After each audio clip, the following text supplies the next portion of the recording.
Kane is in the building.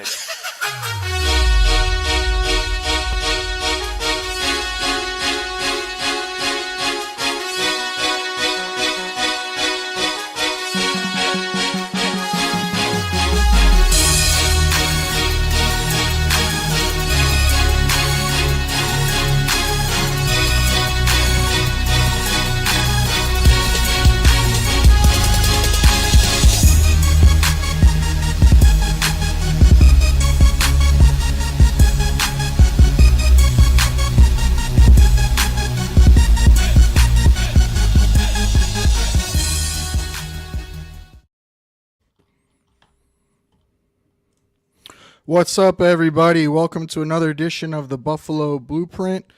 Happy game day eve. Got a great show for you tonight. I got the guys from Titans Coliseum podcast joining me. We're going to break down the Week 7 matchup between the Buffalo Bills and the Tennessee Titans. Guys, how's it going? Please introduce yourselves and let everyone know where they can find you. Yeah, man. Morocco Taylor, Titans Coliseum podcast. You can find me at MFKA on Twitter, on Facebook. My name, Morocco Taylor. Firestone, talk to him. Yeah. I go by Firestone. You can find me on all social medias at 1L Firestone. We do the Titans Coliseum podcast every Monday and Friday at 7 p.m. We're on YouTube, X, Facebook, Rumble, anywhere you get your audio podcast, we're there as well. So, man, we're honored to be here. Glad to talk some football. Wish we was a better competitor right now, but we're going to see. We did get some breaking news today, too, so maybe it changes up a little bit of things. For sure. We'll definitely dive into that. First, let me get through the ads, and then we'll get started right up. I'd like to thank our show sponsor, Mackenzie Farms and Happy Holiday Tree Farms, for supporting the show. They'd like to share a message for you all for this holiday season. Remember when we took pride in the things we built, the things we grew, when we put aside small differences to support one another? We can do it again. It's not as hard as you think. This Christmas, say no to fake trees. They're made of lead and plastic in sweatshops overseas. Choose a traditional, sustainable, real tree grown by American family farmers in every state. We're not as divided as they say. Let's support each other again. The only way to ensure real Christmas is with a real Christmas tree grown here in America. So this Christmas, don't fake it, go real. That way you'll definitely have a really great Christmas holiday. Sponsored by the growers of real Christmas trees at Happy Holiday and Mackenzie Tree Farms. And then our newest network sponsor is W Energy. W is an amazing energy drink that is made with clean ingredients to give you the energy boost you need with no crash. They also offer an electrolyte drink to keep you hydrated. Hit the link in the bio or go to w.gg and use promo code DUE, DUE, and get 10% off your first purchase. All right. We'll get into it. We'll start with a little of the London preview. So we got the Jags versus the Patriots. So both our divisions will be playing. So we'll start with that. And for me, an interesting storyline for that game is the travel. So for the London games, I always check out like when teams go over there. Obviously, the Jags stayed over there, so they have the rest advantage. New England decided to travel over late, so they left Thursday night and they arrived Friday morning. We did that last year, and it absolutely crushed us. We came out super flat. Jacksonville destroyed us. We had a lot of injuries. So for me, I'll be watching to see how New England does on that short rest. Last week, Chicago went over early, and Jacksonville went over late because of the hurricane, and Jacksonville got crushed. So I'm interested to see how much that plays into this game. Some interesting stats before we get your guys' input. The Jags D has given up the most passing yards and passing touchdowns this year. They're giving up the most points per game to outside wide receivers. They're giving up the 7th most rushing yards as well. So if there's a chance for New England to have a pulse, this is definitely a game. New England's defense has given up the 4th most rushing yards and rushing touchdowns. And New England's D has given up the 9th most wide receiver yards and tight end yards. We should definitely see some offense here. The Jaguars are 2nd in yards per carry. Is Bigsby finally going to get some touches? Is ETN going to play?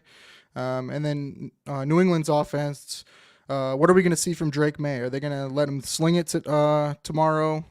Ramadre, is he playing? So those are some of the things I'll be looking at. How about you guys? What are you looking forward to for tomorrow morning? Yeah, so basically, I'm looking at Drake May. He had a, I'd say, a good performance last week. I mean, it was his first NFL game. Man, he didn't look too bad out there. I mean, with time, I think Drake May could be a very solid quarterback. And what I'm looking for out of Jacksonville is how do they respond coming off that loss to Chicago? Because there's a lot of things that's going on in Jacksonville. You just paid Trevor Lawrence $270 million. He's not living up to the expectations of Doug Peterson. There's chatter about him possibly getting fired if he doesn't win this game. I mean, it's definitely got some interesting headlines that's that a lot of people are going to be looking at tomorrow. Yeah, I mean, for me, Jaguars usually do good in London, even though their record I think is what 6-6 in their 12 matchups that they've been there. They usually play good there, and they usually get there ahead of time. And like you said earlier too, the team that usually gets there the first is usually the team that's well rested, ready, acclimated to the time zone change, all that stuff. So I'm looking in this for Jaguars at least come out here, try to run, then use some of that play action and maybe open Trevor Lawrence back up in this game because unlike normal circumstances, I'm kind of rooting for the Jags to win this game because Titans are in a situation where we're bad that we might be battling for the draft pick, and they are 1-5. So I kind of need you to win if we are sucking and tanking this year for a draft pick. Yeah, no, I mean that's a good point, right? It's you hate to say that at week 7, but I mean realistically, right? I mean for sure. So some player props I like in the game. Speaking of Drake May, I like him to throw 2+ touchdowns in this game. I think that Jags defense can be had in the air. I know Campbell's coming back from the injury, as their number 1 cornerback, but I still like Drake May. I think he's going to sling it. So I like him 2+ touchdowns in the game, and then I like his passing yards of over 225 and over 25 rushing yards. And then I like Demario Douglas. He's got a pretty low line of over 4.5 receptions and over 49.5 passing yards. Both those lines he's cleared of 4 or 5 games. And then on the Jacksonville side, I like Evan Ingram over 4.5 and over 46.5 receiving yards. And then Brian Thomas Jr. over 4.5 and over 54.5 receiving yards. I think both teams are going to be able to throw the ball this game. I'm a little worried with the run game on both sides. I think they're going to do it, but there's a lot of injuries on the New England side. And then, man, Jacksonville, like who's running the ball? Who's getting most of the carries? Dearness Johnson got 1 less carry than Bigsby last week, so I'm staying away from that. But I do like Ramondre Stevenson anytime touchdown. It's plus 185. I think those odds are just too good for a RB1. Yeah, no, I agree, and I see Brian Thomas having a good game in this situation too. I can see him. I can see him possibly getting to 100 yards this game. If he was going to have a breakout one, it might be this game right now. Yeah, I love it. Yeah, and Evan Ingram, man, I want to see them just keep throwing him the ball. Yeah, he's an interesting one to watch. I heard if Jacksonville keeps losing, like that could be a piece they move. But man, Balky, I don't know, man. He's a cocky guy. I don't think he wants to, sell the guys he brought in. But Jacksonville's gonna need to do something. Yeah, it's almost fire sale time for a lot of teams, and you're going to see that now too, especially with Jacksonville, because there are so many teams that are 1-5 right now that if you are going to try to go get pieces that you think are going to be your future guy in this NFL draft, you might need some draft capital so you can move up ahead of some other guys that kind of need the same thing that you need. Yeah, that's a good point. You wait too long, right? Then less buyers. The market gets a little figured out. So we'll see. Hopefully that doesn't happen to you guys. Hopefully you guys can pick up a couple wins, and yeah. Man, look, we're in such a tough situation right now, man.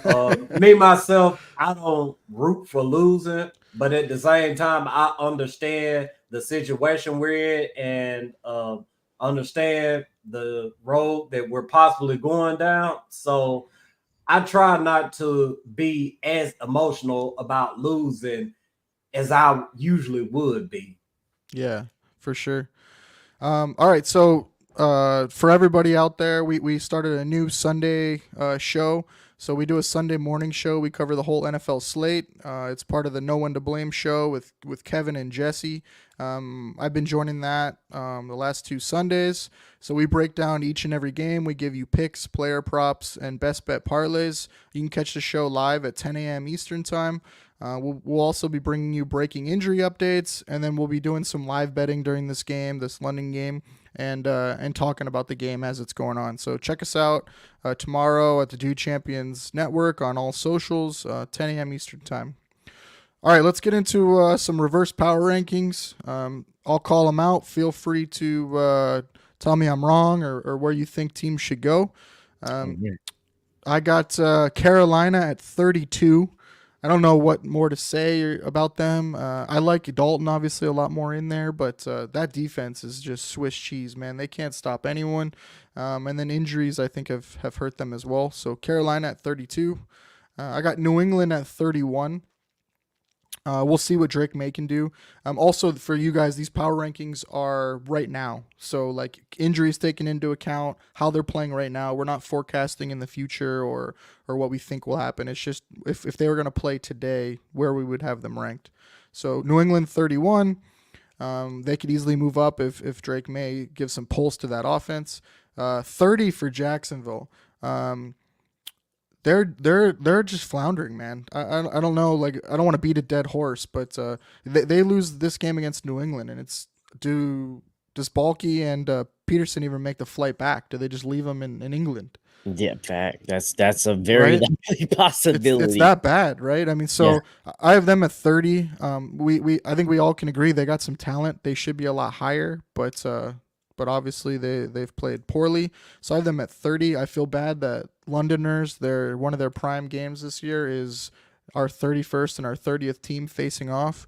But I guess you couldn't have seen that going in. At 29, I have the Giants. We'll see. They've been feisty. They obviously had a good game against Seattle, pretty good against Cincinnati as well. But Neighbors coming back. We'll see how they look.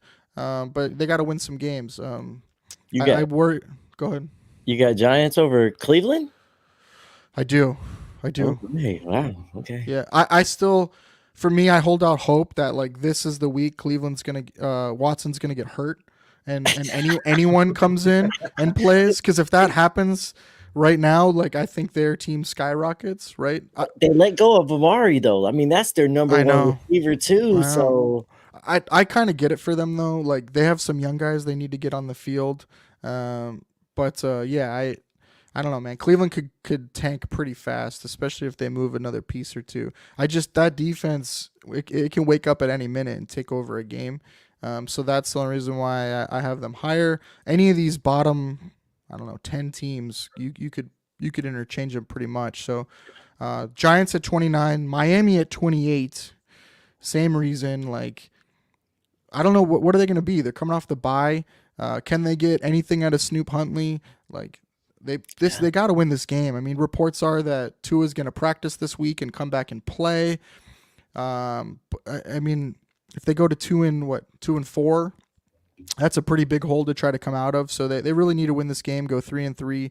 But without Tua, it's hard, man. That offense has just been putrid. So I have them at 28. They could definitely move up though when Tua comes back. Cleveland at 27. So not that much higher. But their defense, I feel like, can kind of take over a game when they're playing right. I have the Raiders at 26. They're kind of a mess too, right? Crosby's upset. They got rid of Devontae Adams. So who knows what they're going to be now coming out this week. They've also changed the quarterback already. I don't love AOC at all. I don't understand that move. I think Minshew gives them a better chance to win.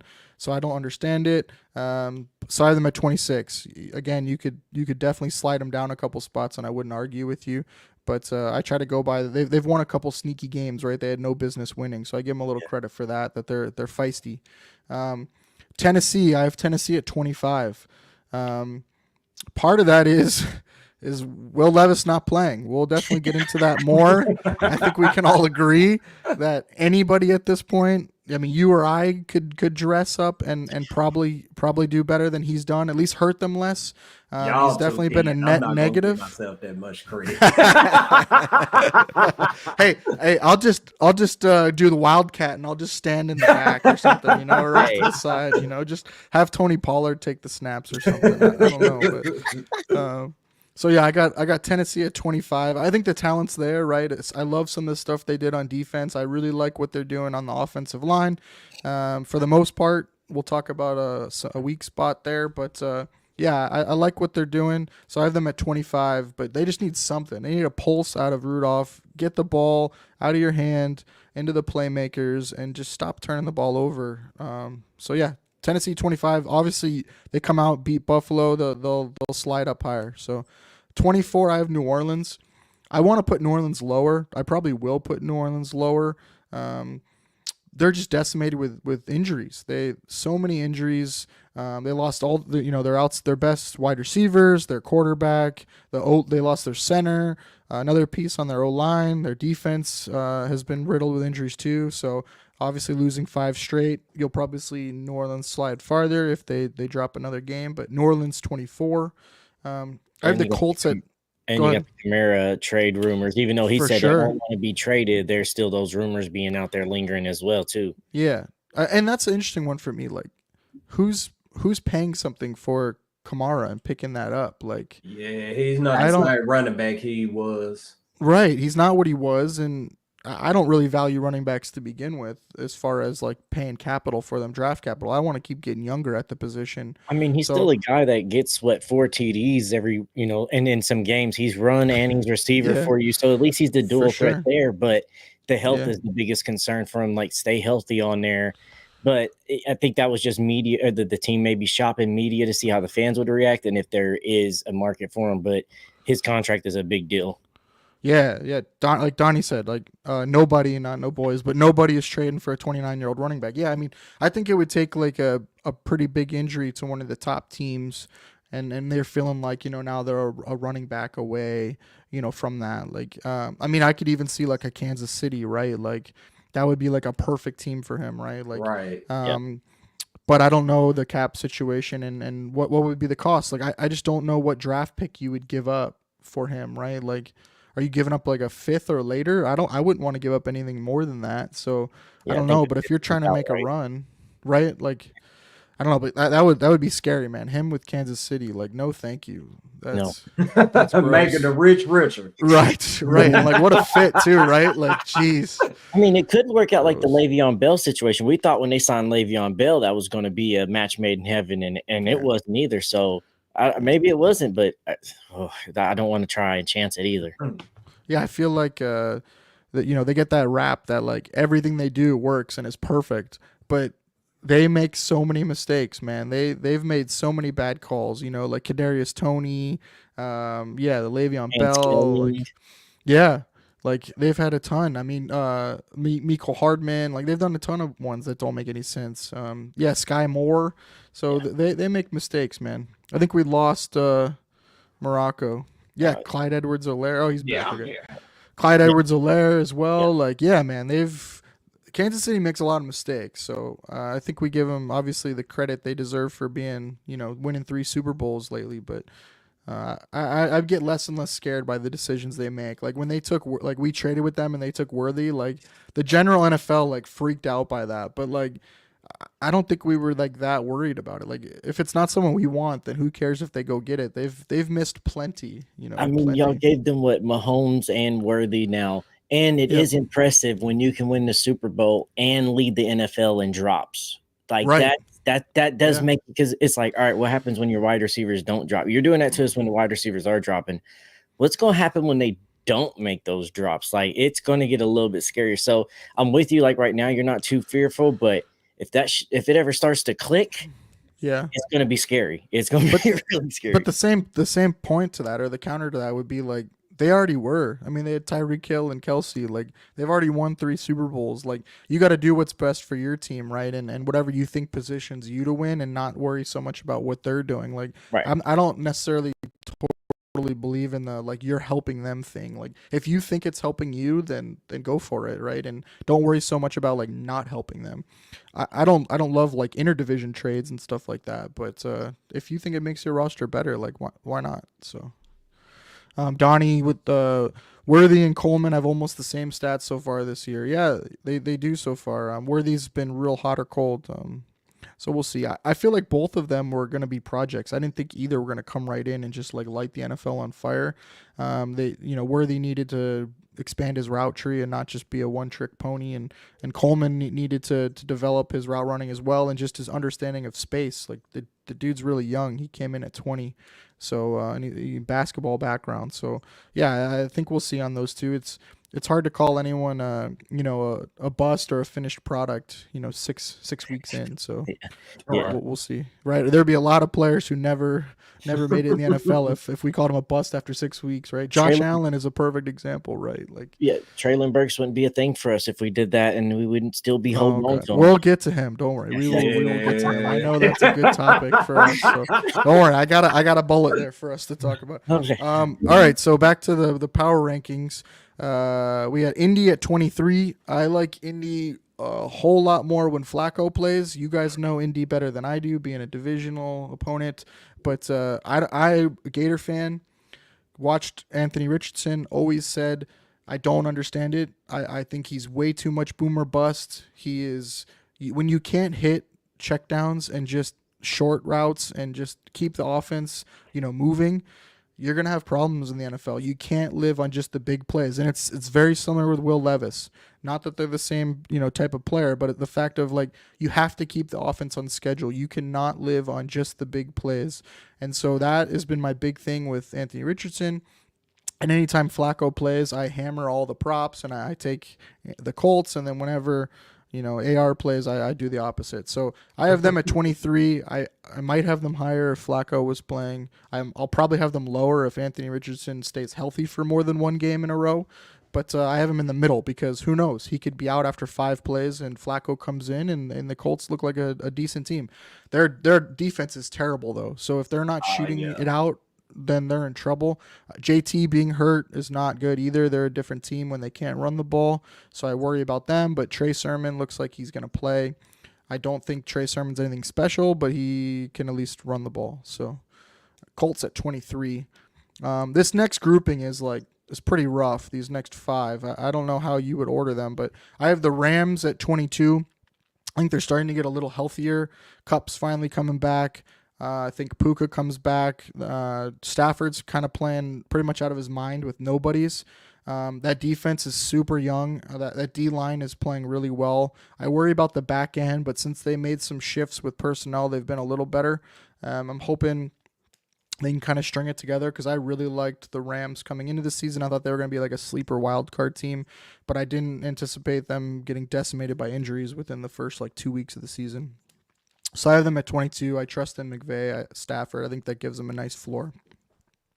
I have the Cardinals at 21. I don't know if anyone knows what to do with the Cardinals. They either look great or they look absolutely terrible. They don't really have too much in between. Yes, Donnie. Death taxes and Kyron Williams anytime touchdowns. Yeah, I think he's hit one in every game this year. I think it's 5 in a row, so at least one. So I have the Cardinals at 21. I don't know what to do with them, man. Can they just play in the middle? I think they would be a decent team, but they're either awful or they're really good. So kind of a big matchup for them this week. We'll see what they do, but I have them at 21. I think their offensive talent gives them a nice floor. I worry about that defense, though. If they can't get after the quarterback, they are in big trouble in games. I have Seattle at 20. I want to put them a lot lower. Every week I threaten to put them lower, but I don't. I keep them right around the middle. So I have them at 20. I know eventually I have faith that McDonald will figure out that defense and get it playing a little better. I do worry about that offensive line, though. They cannot run block worth anything. Walker's really struggling. And so I think without that threat of that run game, I don't trust Geno to drop back and just throw all the time. He makes too many mistakes, and turnovers kill them because their defense can't pick them up. So I have them at 20. They have the talent to do something, but so far it's been not too impressive. 19, I have Atlanta. I really like Atlanta. I think they're playing better. I think they're soft schedule, and that'll help them stack up some wins. Good offensive line. I like their defense. I think it's coming together, and as long as Kirk stays healthy, I think Atlanta will be competitive. I have the Chargers at 18. I don't know if you guys have an opinion on the Chargers yet. I don't really have one yet because the games I've watched of them, they've played nobodies. Like I've watched them against Denver, the Raiders, like not super impressive teams to get a good read on. They haven't really played a good offense yet. They played Pittsburgh. Like how good is that defense? Because if that defense is as good as it looks, it'll keep him in games, right? I mean, they're running the ball well, and then Herbert, right? Anytime he needs something, he can at least get it done for you. So I have them at 18, but I don't know. I could see them dropping a couple spots for sure if that defense ends up not being great. And I'll We say got, this about the Chargers. We got a couple of former Titans over there, Christian Fulton and Molden, yeah, and yep, those guys have stepped up for the yep, Chargers. yeah. I Fulton's mean, looked really good. yeah. Yeah, yeah, I agree. It's like I want to see them against a good passing team, like a good offense. Like they played the Chiefs, but are the Chiefs a good offense right now? Like Mahomes is having his worst year right now statistically, right? Like they're getting enough done, but I wouldn't call them a good offense. So I want to see the Marquise Chargers Brown. against a good offense. What's Yeah, up, Firestone? Marquise Brown's out, Rice is Yeah, out. Like their right, offense, they're right. relying on Xavier. Pacheco's out. Like, Yeah, so yeah, yeah, I agree. They're not a good offense right now. yeah. So Pittsburgh, I have Pittsburgh at 17. I don't know what to do with them. Is that like is Russ better? I don't know. Is They it like started this week, right? yeah, he's starting this week. They're 4-2, and they switched up the quarterback. So I don't know what to make of that. I want to trust Tomlin just because he's held it together, right? He's consistent, but that's a risky move. I mean, if you lose this week with switching that up, like that's tough for the locker room. How do you put Fields back in after that? After you benched him, like that's risky. I feel like Pittsburgh is denying the inevitable with the quarterback situation. I mean, Big Ben retires, and understand that you have to get a couple of bridge guys in there. Tried it with Pickett, that didn't work, but I feel like they're going to have to make a decision here soon and give up some draft capital to Yeah. go and get a guy at quarterback. Yeah, I almost feel like this was the bridge year, right? I don't mind either of those plays, right? The Wilson was cheap, Fields was cheap. Like, why not? You got a good defense, but yeah, I agree. They got to do something, right? I don't think anyone thinks either of those guys are your future franchise quarterback. So you got to make a move. That's kind of the roster that I wouldn't hate. Signing a veteran quarterback. Even like, I mean, if somehow Atlanta wanted to eat all that cap hit that they signed, if Kirk Cousins became available or something like that, Steelers would be like a perfect fit for them.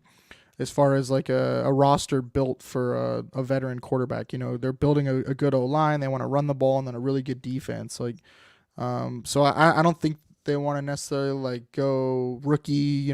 Need to develop for a couple years. Like I think they want to win now, but that's tough, man. You don't just get a veteran quarterback all the time ready to win, and then they don't usually like giving up a lot of capital on a young quarterback. Even with Pickett, right? It's not like they gave up a bunch of capital to go get him. Right. So we'll see. I have the Jets at 16. I don't think Adams does too much to change what they are. You guys can weigh in if you think that trade's going to really move the needle a ton. I don't think they're going to win by Rodgers throwing the ball. I think it's going to be because their defense plays well and they can run the ball. Their offensive line is not run blocked very well and pass blocked very well at all. So I don't want Rodgers sitting back there and throwing a bunch. But if their defense plays well and they can get a couple, 3 to 6 more points a game, like that could be huge for them. Don, with the Garrett Wilson trade rumors popping up too. Yeah, I mean, that would be insane to just move him. Like, I think he's so good, super underrated.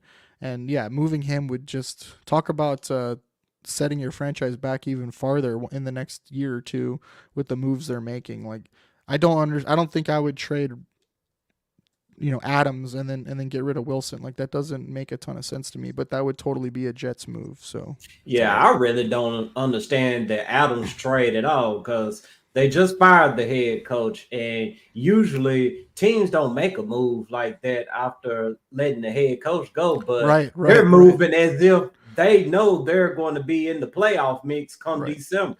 Because you Right. It got was like Aaron Rodgers at QB that you believe can, you give me this player, will be better. Like, and Yeah. him and Devontae Adams' chemistry is unreal. Like, they just know where each Totally. other needs to be. So that's why, like, it might make a change this Sunday, but they've been far apart from each other for so long. Does that chemistry click right back up, or is it going to take some time and have a It little? has to, right? Like, time. they can't lose this week. I mean, they lose this week, you go to 2-5.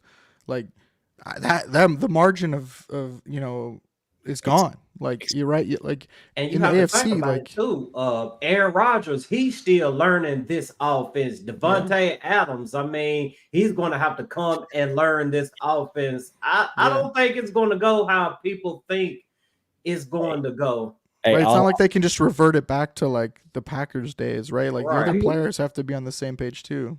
I mean, all you gotta do is, hey, if I'm Aaron Rodgers, hey, Devontae, hey, you remember that back shoulder throw we used to do all the time and For nobody could sure. stop? You're gonna see Hey, that for sure. Yeah. just run it. When we get in trouble, we're gonna try all this other stuff. But when we get in trouble, run that back shoulder throw. I'm gonna drop it right there. We'll have a first down. Then we'll keep figuring this stuff out afterwards. For sure. I totally agree with that. I don't know how efficient that's going to be, and I don't know, how well it's going to work. You saw that at the last year, in Green Bay. So, like, I do understand the move though. Like, they are in win now. Like, this is the season. They have to maximize this season because they're in a world of hurt in the next few years with the cap and the players they have. So I understand that. I do understand that this Saleh firing too. I mean, why not, right? Like, it wasn't working. You need something. Like, just what do you have to lose?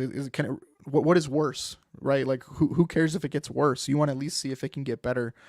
So I do understand the moves. I don't think they're gonna work. I think we're all in agreement there. Like, okay, if the offense gets a little better, is that enough? Does that really fix their issues? Their D line and their O line are the problems to me, not the wide receivers or the weapons. So, Denver 15. I don't know what to do with Denver. I don't know if you guys know. Like, that offense is bad. Like, Bo Nix is not good. Javonte Williams at least has been looking better. They've been running the ball better with that O line, but I don't. If they don't get out to a lead, if the game script doesn't go their way, like, they have no chance of coming back if they need Bo Nix to throw the ball. So I don't know what to do with them, but their defense is playing so well. Their pass rush is, I think, number 1 or number 2 in the NFL. I like both of their DNs. So I have them at 15, but I don't know what to do with them. Like, they haven't really played great teams either. So we'll see when they play some real teams. But right now I gotta respect it. You can win a lot of games with a good run game and a good D line, right, and good defense. So I have them at 15. I have Dallas at 14. I want to put Dallas at 32. I think they're terrible right now, right? Like, they are playing bad. I do not like Mike McCarthy. I never have. I think he's very overrated. I don't think he raises the level of talent. I don't think he calls a good offense. That team's a mess, but they have too much talent. So I have them at 14, but I don't really know what to do with them. I don't know. What's your guys' thoughts on the Cowboys right now? Man, I think the Cowboys are too high on your list, honestly. Right. I mean, I agree. I would put them agree. down there in the 20s because they're playing just as bad as Tennessee is playing, Cleveland, and Oakland, all the teams that are down there in the 20s. I mean, the Cowboys, they're too much of a mess with so much talent on their team, man. Right. And I don't understand Jerry Jones hanging on to these coaches past their time. I mean, McCarthy, a case could have been made for McCarthy to get fired last year, but yet for you sure. hold on to him. He did the same thing with Jason Garrett. Yeah. Well, I like that take, though. I was calling for McCarthy to be fired before the season started. I thought if you want to maximize that roster, right, they don't have cash. They need to get the most out of that roster now. Like, bringing McCarthy back didn't make any sense. Well, you got to remember what type of owner Jerry Jones is, and he's a yes man type of owner. So he knows he can't go out and get all these best of coaches that he can get because a Right. lot of them Can you are imagine gonna Belichick there, like those two That wouldn't going have at it? correct. That wouldn't have Jerry worked. wants Or to. Vrabel. Yes. Vrabel's another one, right? Like, So I think Jerry knows Yeah. that I can't just fire McCarthy because finding me another yes man that's as competent as him is going to be hard. Finding another coach that's competent as him or more competent, it's going to be easy. But finding a yes man coach Yeah. is going to be very difficult. that's a great point. I mean, yeah, you heard that there was Ben Johnson rumors, and he said no. So Yeah. yeah, They're rumoring Belichick now, right. but don't see they're that, rumoring like you guys Belichick for said. Raiders too. But I don't. I see Yeah. him more fit at Raiders than Dallas. Yeah, he wants too much control. Yeah, so for me, Dallas, it's like they're playing without some pretty big pieces, so it's tough. Micah Parsons coming back, like that obviously is massive. So I don't know. I totally could see him in the 20s, but yeah, a part of me just wants to hold on that they're at least a decent team, but I'm definitely nowhere near a fan. I think Dak's a little overrated for me. I think he's a good quarterback, but I think people want to put him too high. They can't run the ball either. Like, they cannot run the ball, and that O-line has been getting worse and worse every year. So yeah, I don't disagree with you. I guess The probably got McCarthy him a couple effect. spots. Right, I agree. Right, that's kind of his thing, right? Like his run games have not been good. So yeah, And as the what Detroit did to him last week was just embarrassing and right. humiliating. Like That was one of the linemen. easiest games to call, like what was going to happen, right? It was like two really strong forces, right? The Detroit D-line and O-line meeting two really, really bad forces, Dallas O-line and D-line. Like that was just, yeah. In our show, we called that like the lock, the blowout of the week. Like that was just no chance Dallas. It was like us versus the Ravens. It's like just two completely opposite styles. And they're playing at the worst times, right? Like Micah Parsons out, Dexter Lawrence out. Like those are just, and then their middle linebacker too, Kendricks was out. Like you can't have those pieces out and play an offense like that. Like, oh, it was brutal. So when you got offensive linemen running wide receiver routes and right, scoring right, TDs right. on you. Well, then yeah, you had the storyline, right? That's a great point. From the playoffs, right? Like, or was that is that the playoffs last year? No, that was just Or was this that the week. regular season? But the Yeah. regular season game, they were all pissed off because of the skipper lined up or whatever. The offensive lineman lined up Yeah. last year and got called for the legal formation or whatever on the touchdown. And Yeah. so they brought out like multiple of the offensive line formations against Dallas this year to like rub it in their face. That was awesome. Love that. Great spot in the wound. So I love the pettiness, man. It's great. Yes.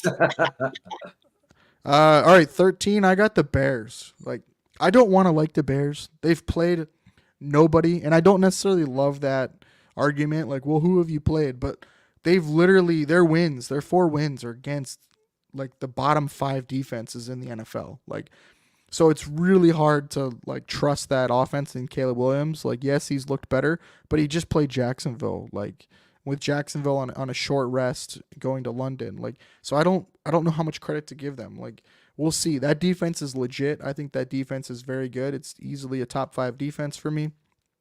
But this league, you can't just win on defense. You got to have something from the quarterback position. Swift is starting to run the ball better, but is that them running the ball better, or is that playing bad defenses? Like, I don't know. Like, I don't think I want to put the ball in Caleb's hands and tell him to go win me a game. I don't think that's a script that Chicago is going to do right now. So I have them at 13 because I respect winning in the NFL is tough. How many divisional games has Chicago played so far? Have they played any? No, that's a good question. Let's see. I know their schedule gets really tough coming up. Where's Chicago? They're on a bye, aren't they? Yeah, because I know that NFC North, man. I mean, they have not played any divisional games yet. They played you guys week 1, right? Which right. AFC South 3 times. Which you guys could have won that game like 5 different ways. Like that was insane. All they had to do was take a sack. Yeah, we won't rip off that band. Yeah, we won't uncover that. But like, you can't give the Bears too much credit for that win, right? That was pretty gifted to them. Then they lost to the Texans and Colts, right? Like, okay. Then they beat the Rams, with the Rams being decimated by injury. Then they beat the Panthers, and then they beat the Jaguars. So like, I don't know how much credit to give them. Yeah. Next week they got the Commanders, so we'll see. That'll be a test. Right, Chicago can shut down that defense. Against, the Ravens last week. Yeah, they looked good, man. That offense looked good against the Ravens. So I think if Chicago can limit that Commanders offense, and then, you know, I can that's a defense they should be able to score on. That Commanders defense isn't great, so Damn. We'll see. They Bears went 3-1 against the AFC South. Texans the only teams in the AFC South that beat them, man. Yep. And then they got their upcoming schedule's soft the next 3 games. I mean, the Commanders you could argue are a good team, right? But then they have the Cardinals and the Patriots. So then their schedule gets brutal. They have Packers, Vikings, Lions, 49ers, Vikings, Lions. Like, that is brutal. I mean, that was a great call out though to ask if they played anyone in their division, because that's what 1, 2, 3, 4, 5, 6 brutal games like in a row. That might be when they start to come back down to earth. That could end their season. That stretch is a season killer, right? If they don't at least go 2-4, their season's probably over in that stretch. So yeah, brutal. And then they got Seattle and then at the Packers to finish. So that last 8 games is murderer's row. All their division too. Oh, yep. Oh. That's tough. That's tough. All right, so that is Chicago at 13. I have Cincinnati at 12. It's weird having a team that's 2-4 at 12, but I think we could all agree that they're pretty damn talented. Especially, they got the weapons on offense. I think that defense will come together. They've been pretty hurt on the D-line. They did get some guys back in the last week or so, but Cincinnati's dangerous, man. I don't think anyone will argue, but they can't mess around too much more. I mean, you already got 4 losses, so 1 or 2 more, and they really risk not making the playoffs. But I have them at 12. We'll see. They got Cleveland this week, right? Like, they should take care of business. Don't mess around. Burrow's got a weird record though. He's like 1-5 against Cleveland. Like, I would have never guessed that. But yeah, 1-5 against Cleveland. This is definitely one where you should win. So, yeah. And Chicago, Donnie, I agree. They could finish with 6 or 7 losses in a row for sure. Like, that would blow the season up for them though. Like, everyone thinking Caleb and the Bears, and then they lose 6 in a row or whatever, 6 out of 8. And that wouldn't even be that bad. Like, that schedule is just that tough. So, all right. So Cincinnati 12. I have Tampa Bay at 11. I don't know what to do with Tampa Bay. I want to think their defense will get better. Winfield's came back. They got a cornerback, but they've been giving up way too many yards through the air, and even their run defense hasn't been great this year. So I worry about them.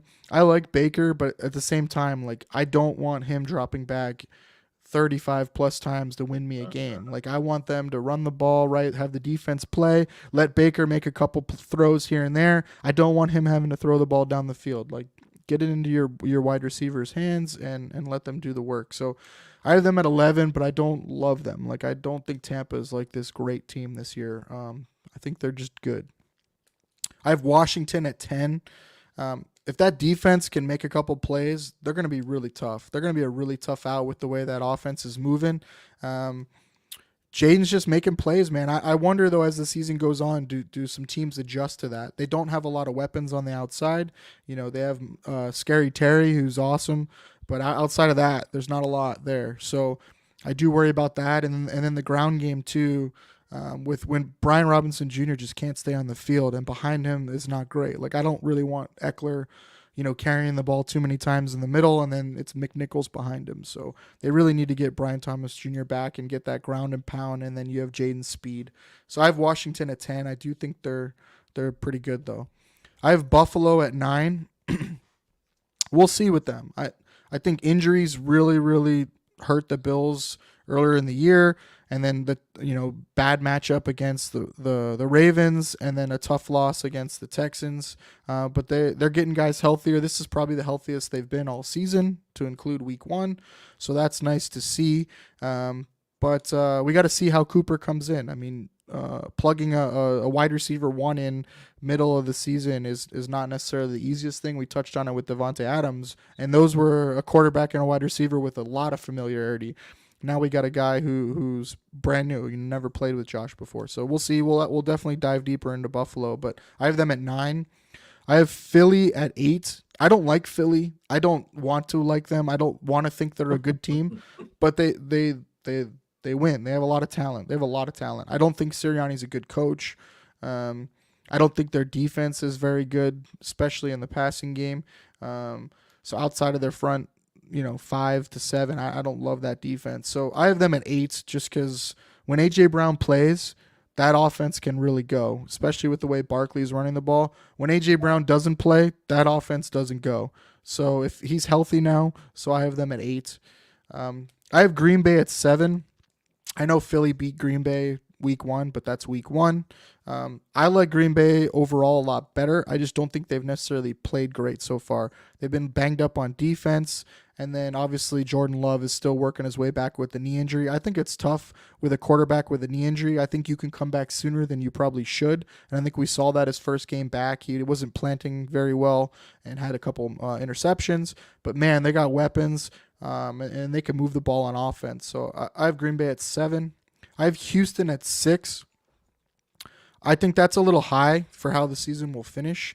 Their schedule's not necessarily like the toughest, but man, if their DNs stay healthy and they can get after the quarterback, and then with that passing game, Nico Collins comes back, they're going to be a tough out. Joe Mixon, like if he can stay healthy, he changes that whole team. When they can pound the rock and they with power, that is a tough matchup because then you start play actioning off that, and it's really tough out. So if Mixon can stay healthy for me and Nico comes back, they're going to be really dangerous. But again, it's both those guys have been injured a lot, and so I worry about them. Have to cut down on those penalties as well, and the For sure, offensive line play has got to be better because and they're Jekyll and Hyde too, man. With that. Yeah, they're Jekyll and Hyde, man. They'll have like a quarter or a half where they're played clean and lights out, and then the next half or next quarter they look like the worst team in football. So that's a great call out, I think, and I worry about that with a younger team too. Like, so we'll see with them. They definitely have the talent though. I have Minnesota at 5. They just keep winning, man. They keep winning. They keep beating good teams. Great game this week. Detroit versus Minnesota. I have Detroit at 4, so we have 4 and 5 this week matching up. I think it's a great matchup. I'm super excited. Goff has been really good against the blitz. He's been really good against Flores, so I think that's an interesting thing. Like, does Flores just stick to his guns and play his style, or does he try to switch it up? Because Goff has been good against Flores, so that's interesting. And then how does Detroit look without Hutch? I mean, you can't replace that, man, right? Like, he was arguably the best pass rusher in football so far this year, and there's no replacing that. So what does that defense look like? Because they weren't great, but they made so many splash plays. So I had them at 4. Do you think Detroit would make a move? Do you think Detroit would make a move at a pass rusher before the trade deadline? I think they'd like to, right? I think, like I said, that is so important. The trenches are so important, and yeah, I think they need to if they want to be a serious contender. Like, as soon as that injury happened, I crossed them off the Super Bowl list. I don't think you can win without a good D line. Like, you look at the Super Bowl winners the last few years, and it's been the D line kind of shows up, right? Like Chris Jones for the Chiefs. Like, they don't win without him.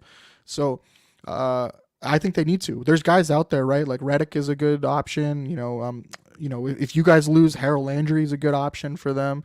That would be unfortunate. I know, man. I know. RJ will be all for it. Our co-host, man, he's been lobbying to trade Harold Landry. I like come him, up off of him, but they brought up last night if someone offers a second round pick, I mean, I would have to take that second round pick. And Detroit got $29 million in cap space as well. Right, exactly. So I mean, I think anything's on the table. I mean, I think you could see, if Cleveland keeps losing, I mean, Myles Garrett, Crosby, I don't know. I think Detroit's in the position to swing now, right? Like, you get one of those guys, it boosts them right back up to the top spot. And what's their window? Like, they've been spending a lot of cash on keeping their guys. Like, they're going to be up against it here coming up. So I don't know. I think you maximize now and maybe worry about it later, just because that position is so vital, right? Like, so vital. I think they got I think they got this season and next season. I'll give them that right there.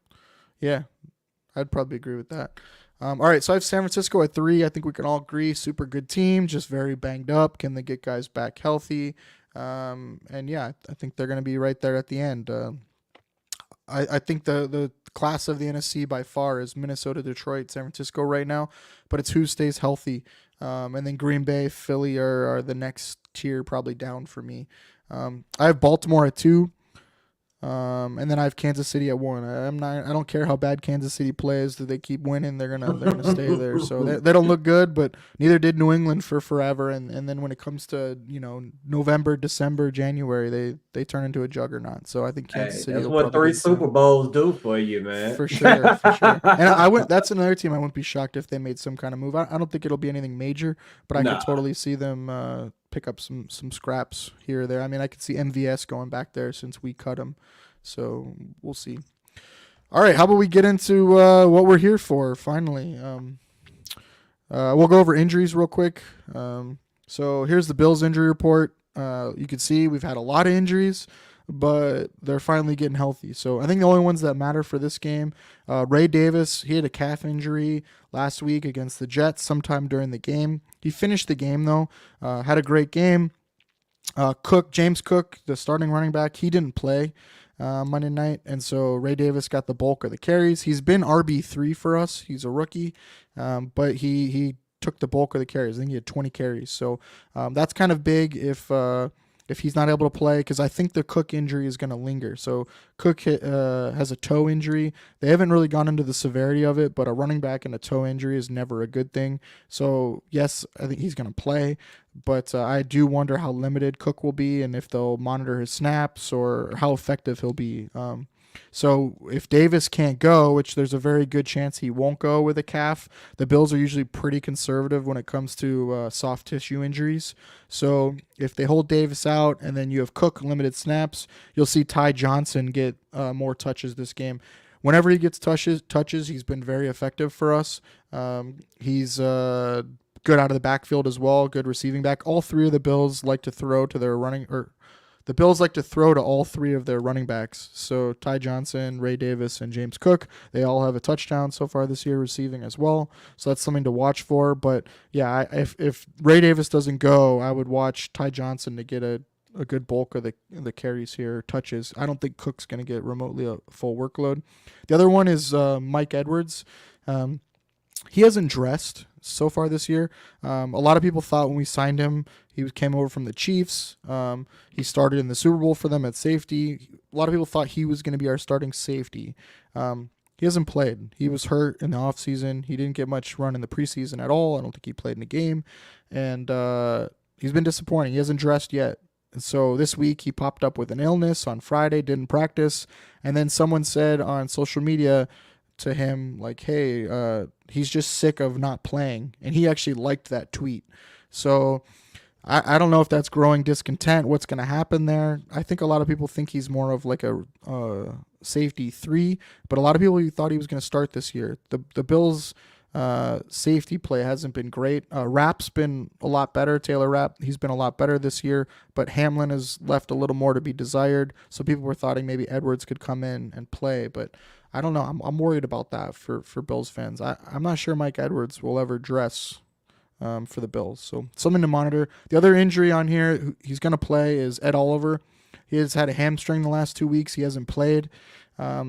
So it's good if he's full and he plays. Obviously, very good defensive tackle. And so we've really missed him the last 2 weeks. So that's big. And then the other guy, Von Miller, is still out. He's suspended. He's going to miss one more game after this one, the Seattle game, and then he'll be back. So he hasn't played the last 2 weeks either.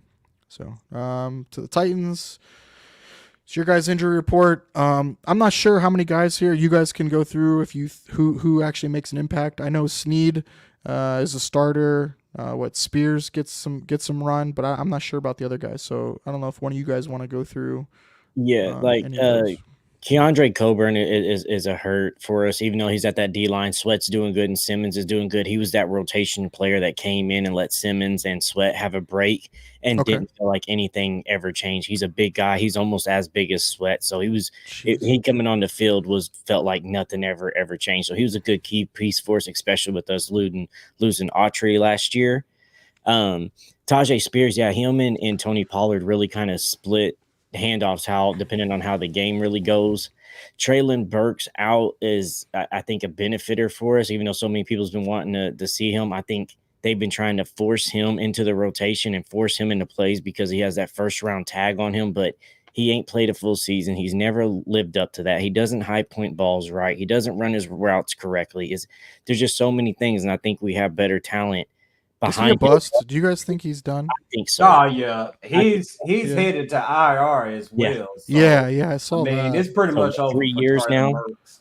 3 years he's gone Jeez. on IR, 3 years in a row. You're a first round pick. You're not even the fact that you're supposed to be replacing AJ Brown. You're a first round draft pick as a wide receiver. Haven't played a full year. Haven't even accumulated over 1,000 yards total as a wide receiver in 3 Jeez. years, and ain't totaled up to 10 touchdowns yet neither. So it's just you're a bust at that point. Most guys do that in a single season at your Right. position, and you're not doing it. And it's not even like he can be a serviceable like 2 or 3, right? Like he can't even just find a spot on the Nothing. field, right? Like The man got crazy. hurt. The man got hurt last week on a play action pass where he just looked like he caught the ball falling to the ground. You would think he would get back up, but he was hurt.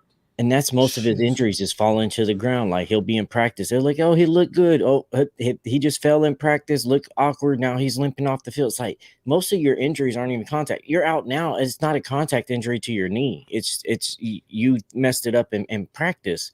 So it's not really. I think it just helps us move on and show and like let players like Jaquan Jackson maybe step up for us, the rookie out of Tulane, and he can show some capability because he's a real good playmaker ability. And Burks ain't been run blocking. He's just been bad at More time for everything. NWI as well.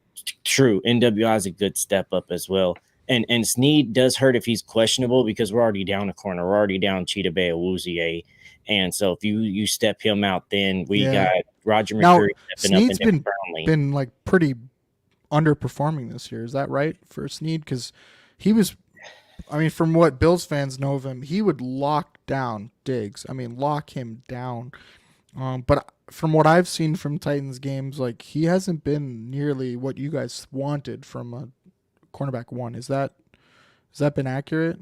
Yeah, I think the fact is that he's trying to step into a role totally that's kind of completely different from Kansas City. Not even just stepping into the play style, but you're now kind of asked to be a veteran and a leader. Like you're the dude with the Super Bowl rings on this team. Not only do you have to step up and play, you have to step up into this leadership role. So I just think it's him finding his placement on this team. I don't think he's going to be a bad player.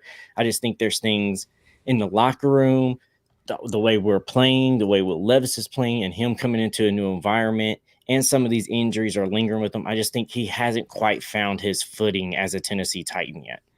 And it's an adjustment as well because coming from Kansas City, they blitzed a lot while Snead was there. They're still blitzing a lot, but we're just not getting as much pressure. You're right. We're not. Yeah, I think you guys are 31st, and I think you guys are 31st in pressure rate. Yeah, we just can't get to the QB even when we do blitz. Pressure. That's tough. Yeah.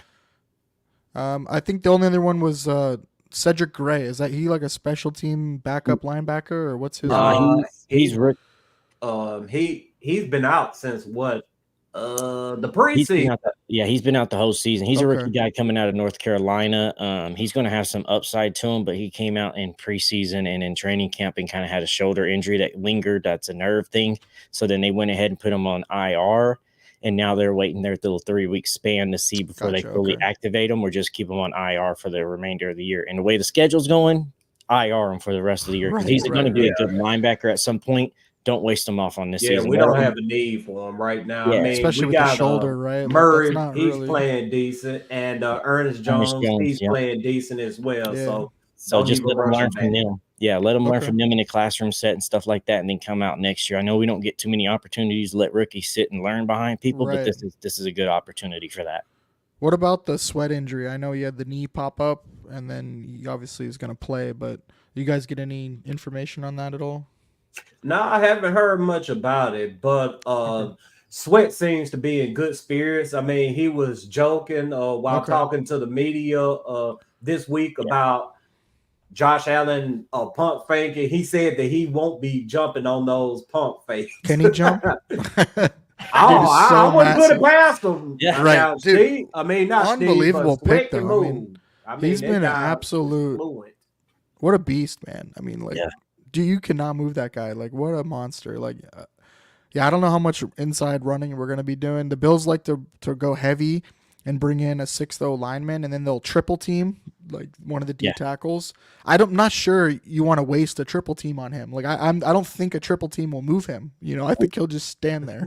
We've seen teams already triple team him this year, and they don't. Yeah. They have some success sometimes, but he still Right. moves it, and he Right. eats them up right. So he's like, okay, if you're going to triple team me, I'm not getting to the play. Well, then I'm going to move y'all out the lanes and let my guys come in here and make plays. He's very smart. Yeah, Yeah, and he can also evade some of those double teams. Yeah. Yeah, he's a little quicker than you think, for sure. Yeah, he's been awesome, man. And then him and Simmons. I mean, God, Simmons is. Yeah, we know him well for the matchups we've had, man. He is just a beast. And both of them don't mind doing the dirty work that don't show up on the stat lines, and that's what you love as well. For sure. All right, well, we'll get into a couple of the talking points. We'll do Titans first. So obviously the big one is Levis not playing. Now, correct me if I'm wrong, but I think this injury occurred 2 weeks ago, right? It wasn't last week. Okay, and so he decided to play. Game. Yeah, with a grade 2 AC joint sprain, which is crazy to me, on your throwing arm. Like, yes. So it'd be nice. I think Titans fans would love for that to be an excuse for his play, right? And be like, oh well, he just played bad because of the shoulder, but that's obviously been all year. Is this it for him? Like, obviously, unless Mason looks absolutely awful, like, does he get the starting job back? Like, if Mason looks decent, serviceable.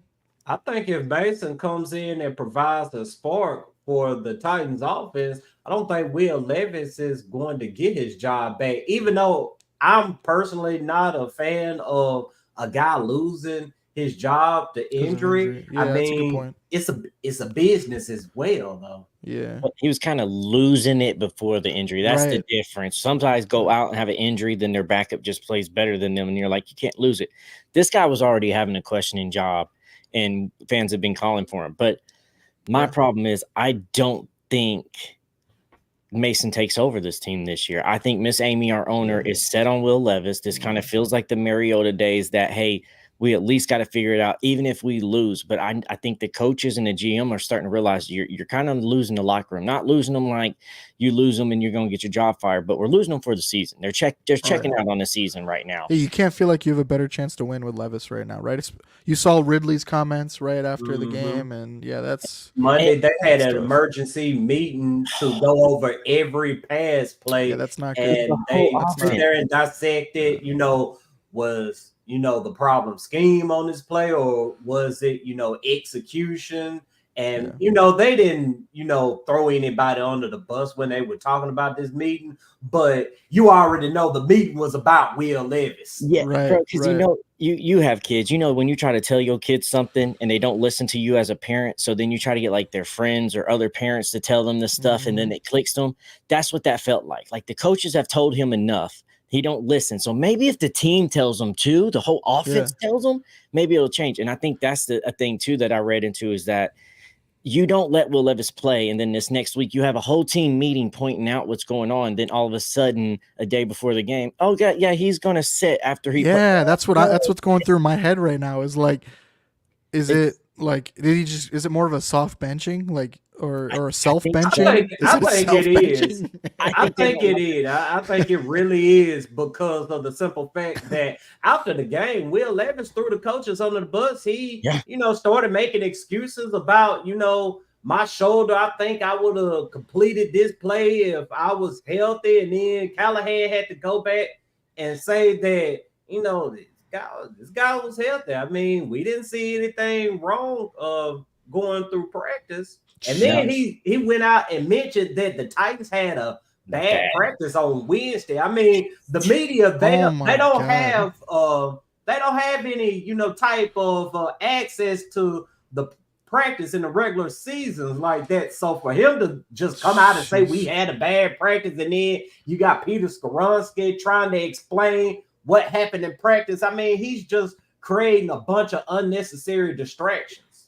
Yeah, and you can't come out, and he said multiple times, and the presser's like, hey, this isn't something you can kind of point fingers at and who's to blame for this. Yeah, you can. Yeah, Yeah, that's right. and as a leader, you're supposed to take the blame and accountability. And For then sure. before the game, he said, "Oh, I feel healthy enough and 100% that I can go out here and win us a game. You ain't won us one all season." Then when you Right. throw a pick, you use the cop out of, well, if my shoulder was healthy. Well, if that's the case, you shouldn't have been on the field at all because Mason Rudolph came in a Miami game, threw for 85 yards, and we scored 31 points that we ain't done in over 1,000 days. You come in and have basically the same scenario in the Colts. That's a crazy stat. 1,000 days. 1,002 days. It was You haven't scored over 30 I thought it was points. 1,044, but yeah, Holy it was shit. definitely over 1,000. Dude, that is brutal. The last time we did it was like against Miami. So it was back to back again against Miami. So it's like the backup came in, we ran. He didn't throw for over 100 yards, and we still put up that points. Levis comes in, and once again, we can't get past 17 points. When he's in the game, we haven't got past 17 points this year. Yeah, that's been like the magic number, right? Like 3 games of 17 and 1 of 14. Yeah, it's tough, man. Like when you can't stay on schedule, right, and just get first downs, like it's hard in the NFL, man. The offense just can't go, you know. And then he's not getting the big plays, right? No, that's the big thing. Last year, not at least, seeing the receivers downfield. right? Last year, at least, he was hitting those big throws, and that would at least, you know, turn the tables. You know, you would score on them, whatever. But there's just not happening this year at all. It just feels like now, like the coaching staff is giving him rope to just prove to their case at the end of the year to the owner, Miss Amy, that hey, this ain't the guy, because she's very involved. That's something she was very, very. That's a great point, though. Like, are they? Because I've been arguing this season that I don't feel like they're setting him up for success, like playing to his strengths. I don't feel like the offense is built like that right now.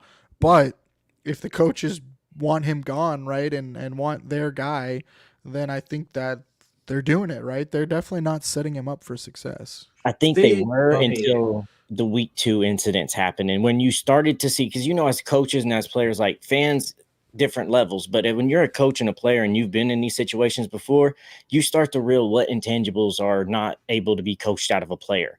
A player that plays hero ball, turns the ball over, especially when we set them down week 1, said, hey, we don't do these things. And in week 2, you literally do the same thing again.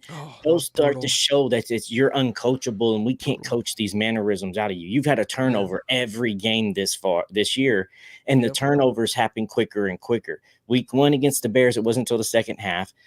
Week 2, it wasn't until after the first quarter. Week 3, it wasn't until after the first drive. And then week 4, it was on the first drive. So it's like it keeps happening quicker and quicker. So you can start. And it's the way they happen too, right? It's not like he's trying to push the ball in a tight window or down the field, right? They're just like dumb, no excuse turnovers, right? Like just bad.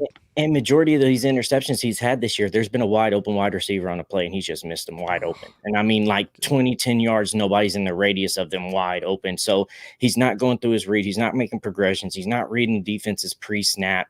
When players are open, he's not even looking their way because he's just staring down one guy that he's determined who he's going to throw to. So it's just like you're not seeing progression, and each week you're seeing regression from this guy, and you're hurting the team every week in and week out. Brutal. Well, so Mason Rudolph, they turned to Mason Rudolph. Like you said, he was 9 of 17 for 85 yards when he came in the Miami game. So we saw him last year. He played in the wild card game against the Bills in Buffalo with the Steelers. He was 22 of 39 for 229 yards, 2 touchdowns, and an interception.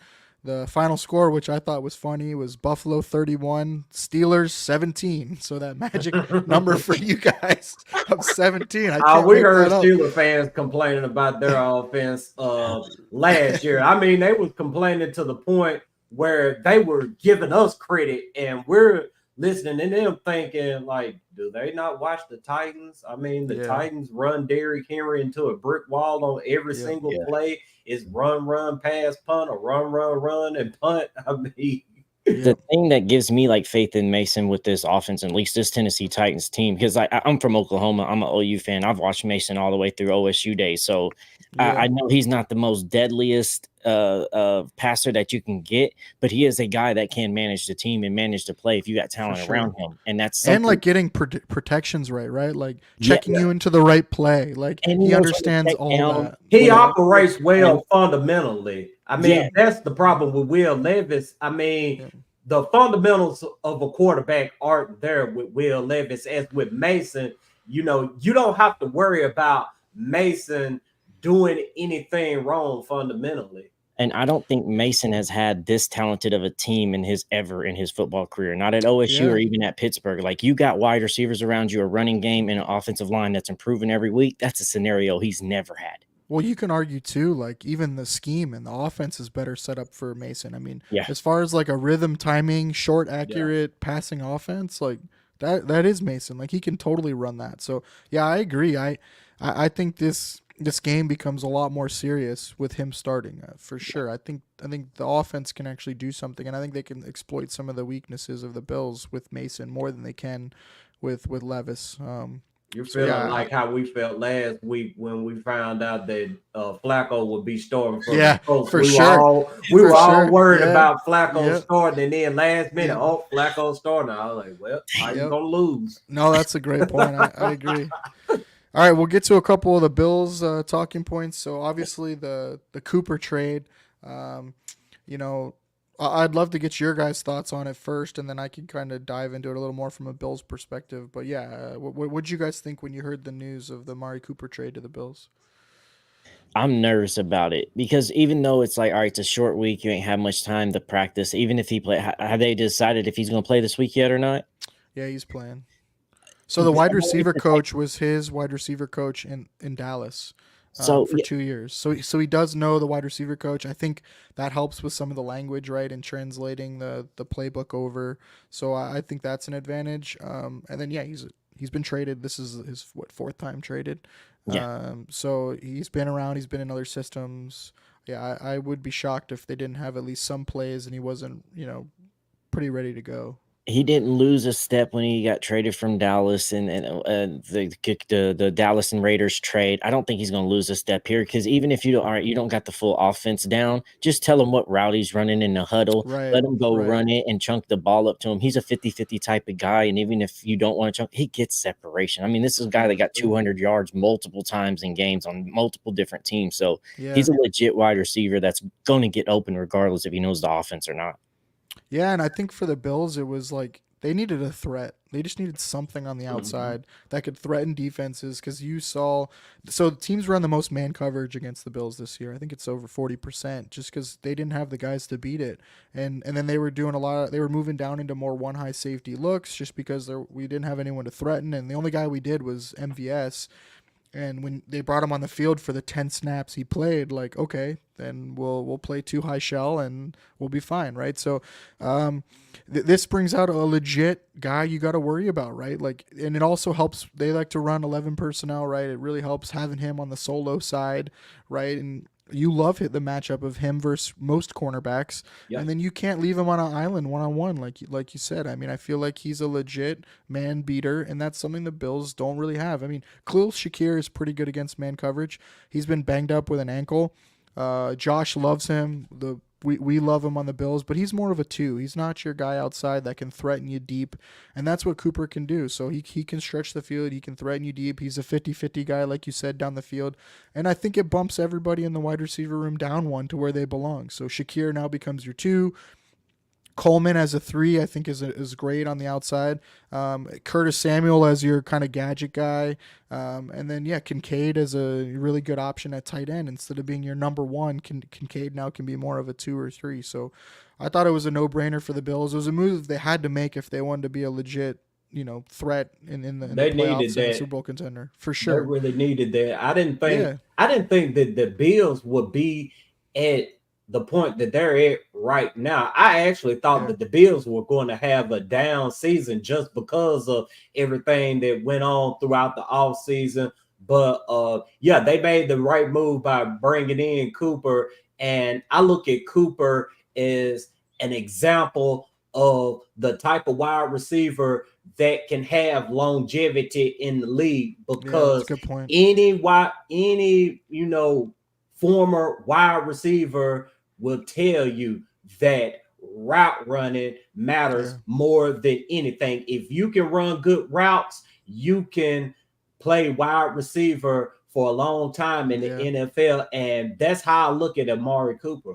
And that's why I say too, like the Sneed playing, like we was talking before, like what's the pivotal moment for the game? Oh, Levis or Mason playing. Well, we know Mason's playing now. Now the next pivotal moment is Sneed playing. Because if Sneed don't play, then we got to have Roger Mercury on Amari Cooper.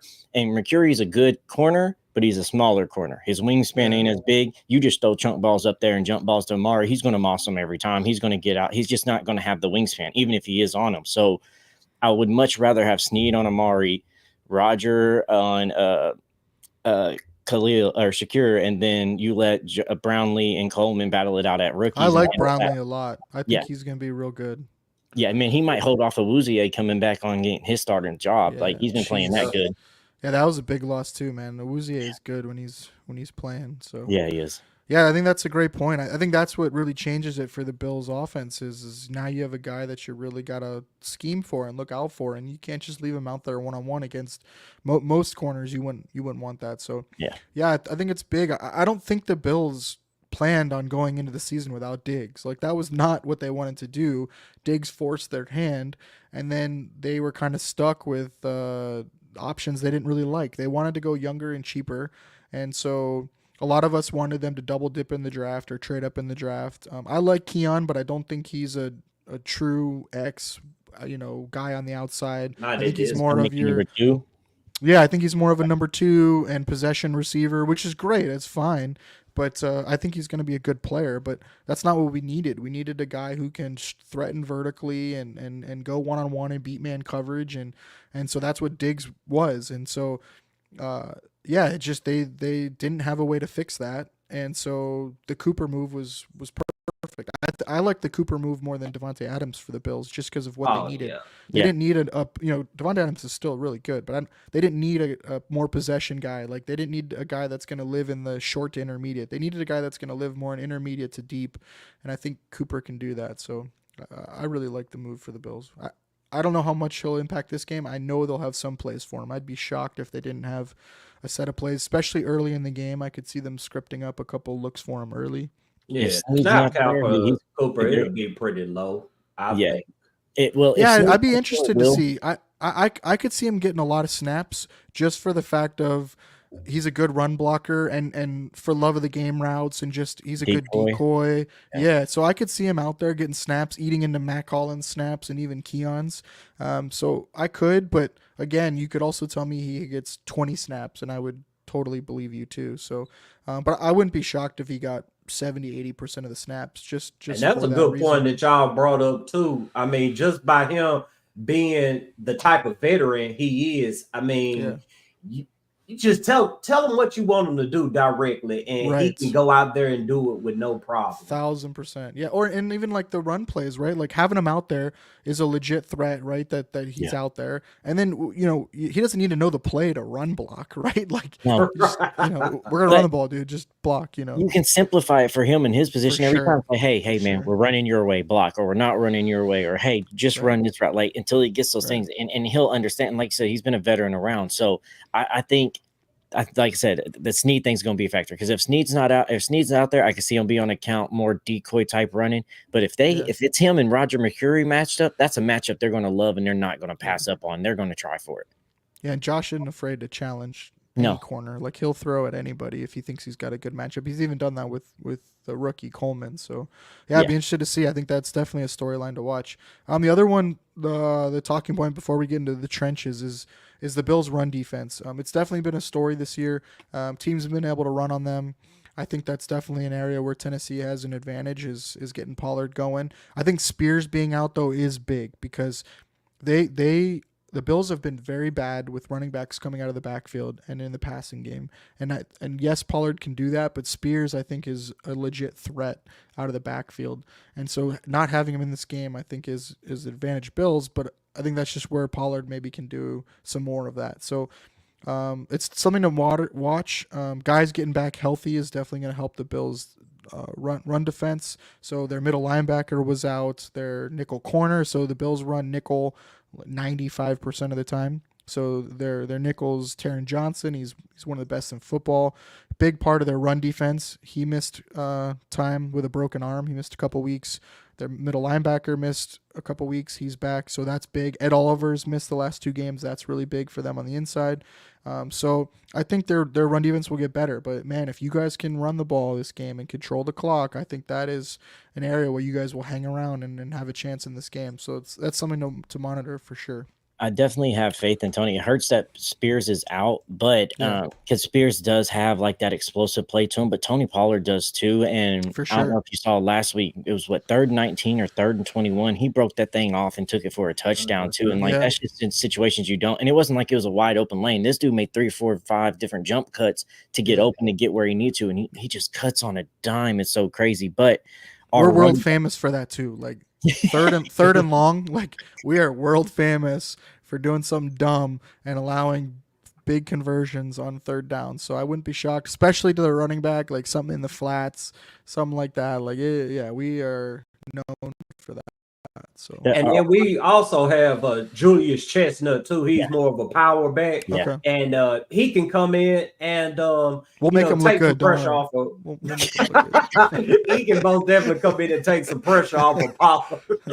Yeah, I mean, so the funny thing is, like McDermott's philosophy on defense is he'll let you run. He's okay with that. Like, so we'll present a lot of 5-man boxes, like a lot. It's really crazy. Like even against the Ravens, I think we had like 70% light boxes against them, which of all the teams in the world to do that against, like that is not the team to do it. So they'll do that. And so, yeah, they'll invite the run, man. They're okay giving up 4, 5, 6, 7, 8 yard runs. They're all right with that because they're a penetration style defense. So they're going to shoot gaps and try to get a 2 or 3 yard loss on 1st down. That's got and to then, be and then hard that's to watch, though, as a fan. It's tough. You should see they the Twitter, have man. another You should level see of it. patience. I mean, Yeah. you've got to be a special person to just sit there and just watch a team just gash you like that and just wait until you get into a favorable situation, man. I mean, they do it against Miami. I think that's why they're so successful against Miami is they do the same thing and they're fine letting them run the ball, but just no explosives. So they don't give up big runs. They try not to. And then they'll get you, man, holding or they'll shoot a gap and get a 3 yard loss, and then they attack, man, and that's where they live, man. Is that style. So don't be surprised if you guys have a really good game on the ground, but also the Bills offense is good and they'll put up points, and that's another way they get you out of running the ball too, right? If you don't get an early lead on the Bills, it's dangerous. It is tough because they will not let up. That offense keeps moving the ball, and they are fine with 12 plays, 7-minute drives on offense, right? And they'll just keep scoring. And what are you going to do about it? And they'll make you try to have to think you have to score quick, and you'll start throwing the ball, and that's right where they want you. So that's a big talking point for me. I think if you guys can get out to a hot start here, run the ball and score early, that's huge for this game. That's what's going to be hard for us, though, because like you were saying, that's what I was going to bring up is that y'all have a high ranking, high flying type of offense that y'all go put up points real quick. We're not going to be able to run, and we're having a really bad lingering issue on this right side of the line, especially run blocking. We made a change and put Watson in at right tackle, but graphic for that. So Watson he played last game, so he's only played 1 game for us. But when you go and watch the film, you'll see guys that's lined up on his right side shoulder will run left side outside the left tackle, and the guy will work him all the way from the right all the way over to the left side and make a tackle still. So we're still having issues with run block. Why would you not just run left every single play with Latham and Skoronski? Like that just seems like cheating to have those two together on the left. We do, but Peter is still getting better at run blocking. There's times where he gets beat and blown up. Like they're still working their chemistry. There's times where Cushenberry misses his block. Like we had a play last week where Calvin Ridley, it was either I think Calvin Ridley had like a little end around type play, and it was Tajay, and Cush and Redunce was out there in the lead block on 2 safeties, and the 2 safeties get off the block and make the tackle, and it's like that's the matchup you're looking for, right? So our run block isn't as great as it needs to be, and they get beat in situations where they should be in the advantage. I think so. I have some stats for that. So you guys are 24th in run block win rate. So that kind of goes to that, right? Like you might have the pieces or the bodies, but they're just not executing. And then pass blocking is 30th. So yeah.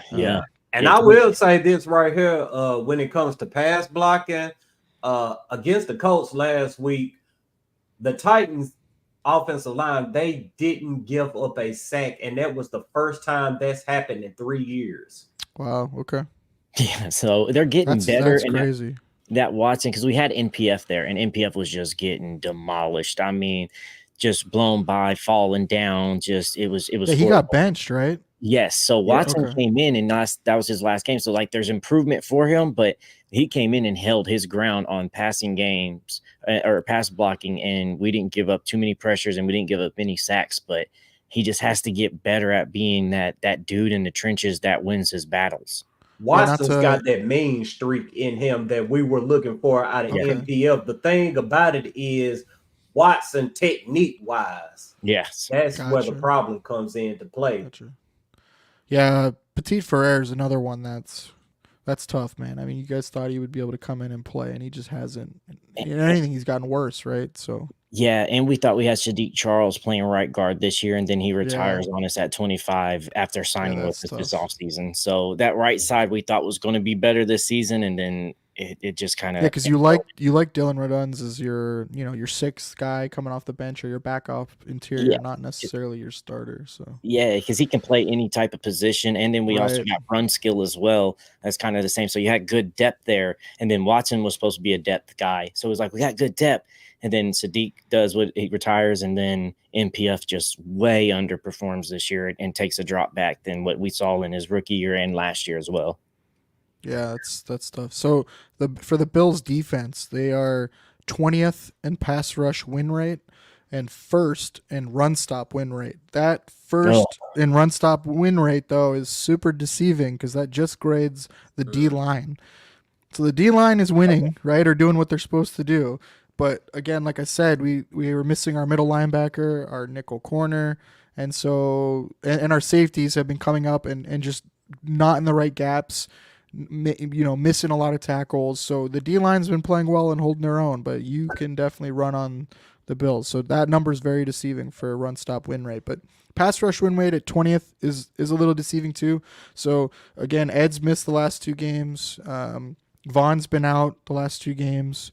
So Rousseau, though, has been very good. Number 50.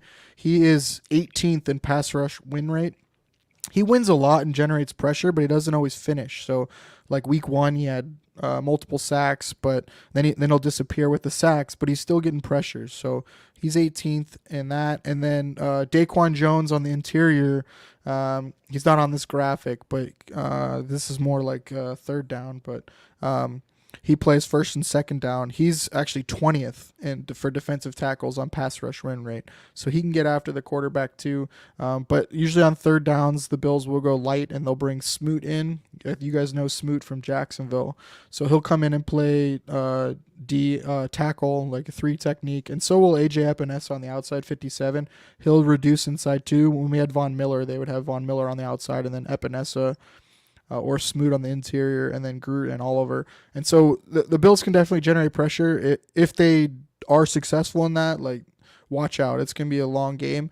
But there's been games where they've disappeared and not gotten pressure, and then the back end has not necessarily held up. Dorian Williams, their outside linebacker, number 42, he's only playing because Matt Milano is out. He tore his bicep in preseason and is on IR. And so, yeah, that's an all-pro outside linebacker that you're now replacing. So Dorian's been really struggling in coverage. He's gotten better almost every single week. He's in like the top 5 for tackles for linebackers. So coming downhill, he's very good. But he's struggled in pass coverage. He's gotten a lot better, though. So that's been nice to see. Terrell Bernard, though, go ahead. I was gonna say, if I was y'all though, like in this game, I just make sure Oliver and Smoot swaps. That way, you got Ed Oliver and Razoo over there on that right side, and let them work. So they will switch them around, and they'll do run stunts and simulated pressures. There's actually times where they'll drop both their DNs out and rush like the linebackers and stuff. And so they'll run games. They'll move those guys inside. So yeah, they're definitely not stagnant on sides.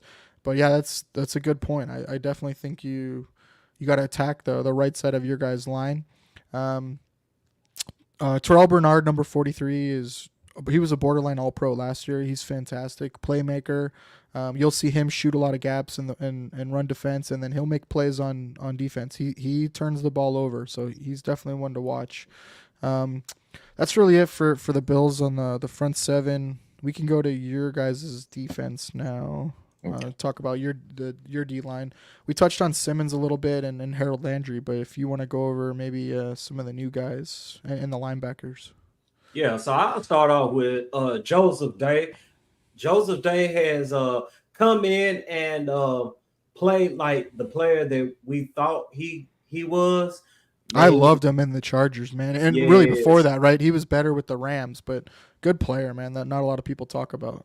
Yes, Arden Key. Man, you get mixed opinions about Arden Key. I mean, you see the score right here, but I mean, when you cut on the tape, man, I mean, it's all over the place. He's probably the most erratic player on the defensive on the defense period. I was going to say on the defensive line, but on the defense period. I mean, you just never know what you're going to get out of Arden Key. Harold Landry has been quietly having a great season this year, but you know, you got some out there. I'm not going to call any names or whatnot, but you got some who think that he's not that effective, in which I would say that he really is effective, because whenever you need a play, Harold Landry is always there making it play. And I'll go ahead and let Firestone talk about the linebackers, and I guess we can split up the secondary. Yeah, so Ernest Jones just came over and done well for us from the Rams. What a pickup, man. You guys grabbed him from the Rams like that late in the offseason, man. Unreal. Yeah, because we was expecting, like when we went over injury report, we was expecting Cedric Gray to step in this position. We was expecting it to be Murray and Cedric Gray. That would have been a whole different defense, man. Jeez. Yeah. So and Cedric has really good in pass coverage. And like we'll see if that translates into the NFL defense, but at least in college, like he was a good guy that's got blitzer, he head hunts, he can see the holes, he's really good on run, but man, he can really do well in the pass coverage too. He's kind of like a Nick Bolton to me when you watch his tape. Yeah. But Ernest Jones coming in here is exactly what we needed in that replacement, because we was hurting at the linebacker core. So he kind of gets the green dot, goes there and does our defensive checks for us, even though he's a new guy. And then we got Kenneth Murray, which a lot of Titans fans wasn't happy about getting because of, you know, how he played at the Chargers. But what I kept telling him is he's a good player, man. Yes, and name a defensive player, any player at the Chargers that improved under their coach. Nobody. Look at Joseph Day too, right? So correct. Yeah, man, I like Murray and Jones a lot, man. I want them coming downhill, a lot like Dorian Williams for the Bills, man. You let them come downhill, eat sideline to sideline, and they're going to make plays, man, right? They're going to make plays, but you make them back up, you put them in coverage.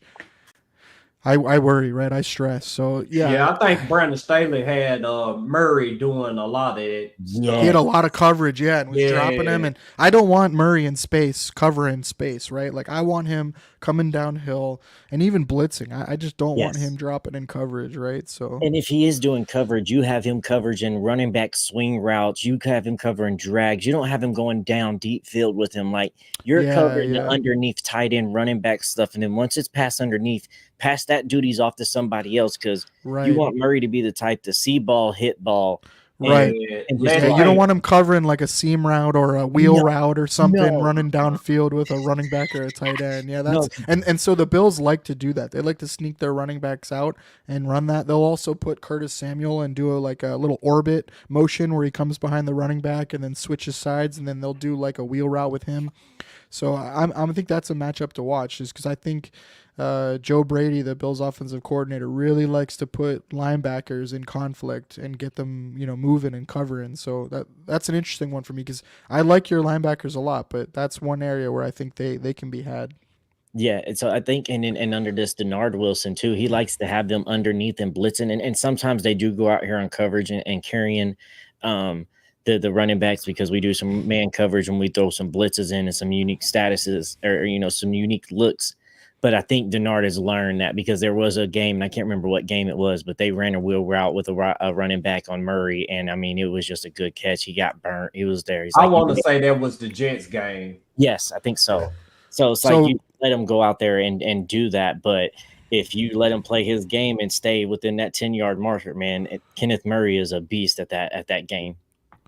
Yeah, so I put this up just to show Bills fans so they understand. Like, the Tennessee defense has been very, very good. Like, don't let the record fool you. Like, they're, I think, number one against the pass, like top 5 against the run. Like, very, very good defense this year, both sides of the Giving up ball. the least amount of yards per game this year. Yep, exactly. Yep. And so I just, for Bills fans, they need to understand that. Like, the defense overall has been very, very good. Like, some of that is the schedule. I know that that's been a big talking point for Titans fans to counter that, but I do think personnel wise and overall, from I watched a little bit of the all 22 for the defense and sound. I mean, guys in the right places. You don't see a lot of miscommunication, broken plays, and so that was good to see. They're 9th in pass rush win rate, 24th in run stop win rate. But again, when you have 2 linebackers like we talked about that can come downhill, they can cover up for a lot of the mistakes on the front end.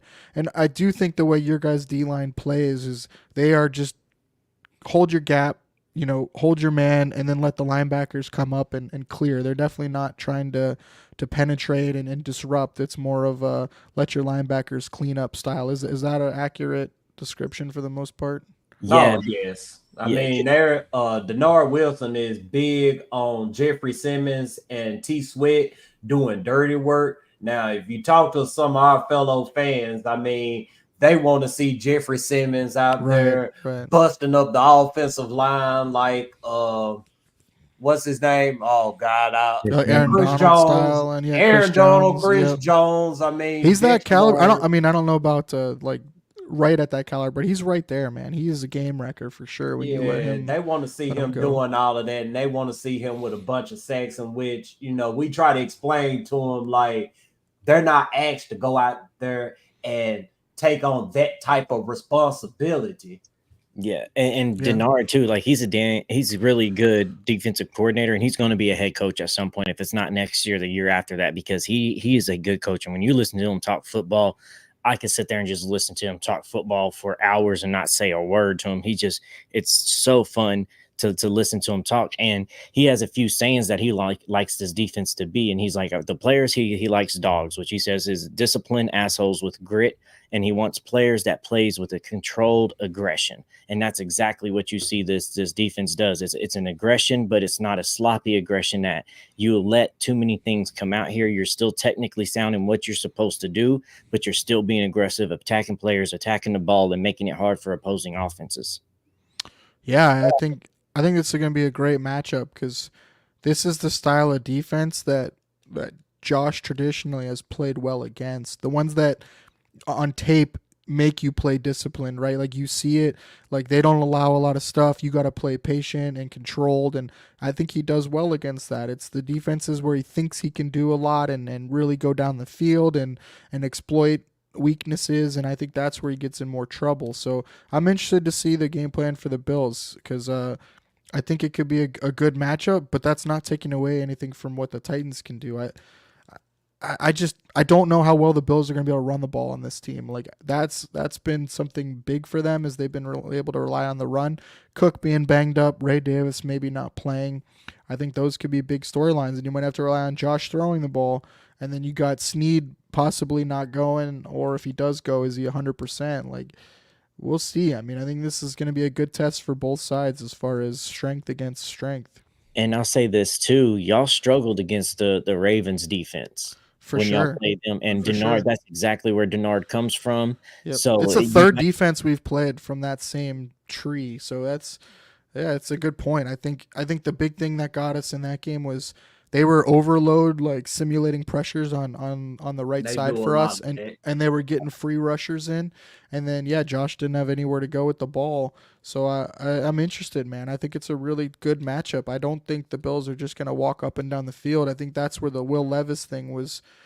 They were hoping he was going to play right and make some of the bad field position, put you guys in bad situations, right, and then give the Bills some shorter fields. And so we'll see, man. If you make the Bills drive the length of the field against this defense, I think that could be a good matchup. And we got to change our predictions too, Firestone.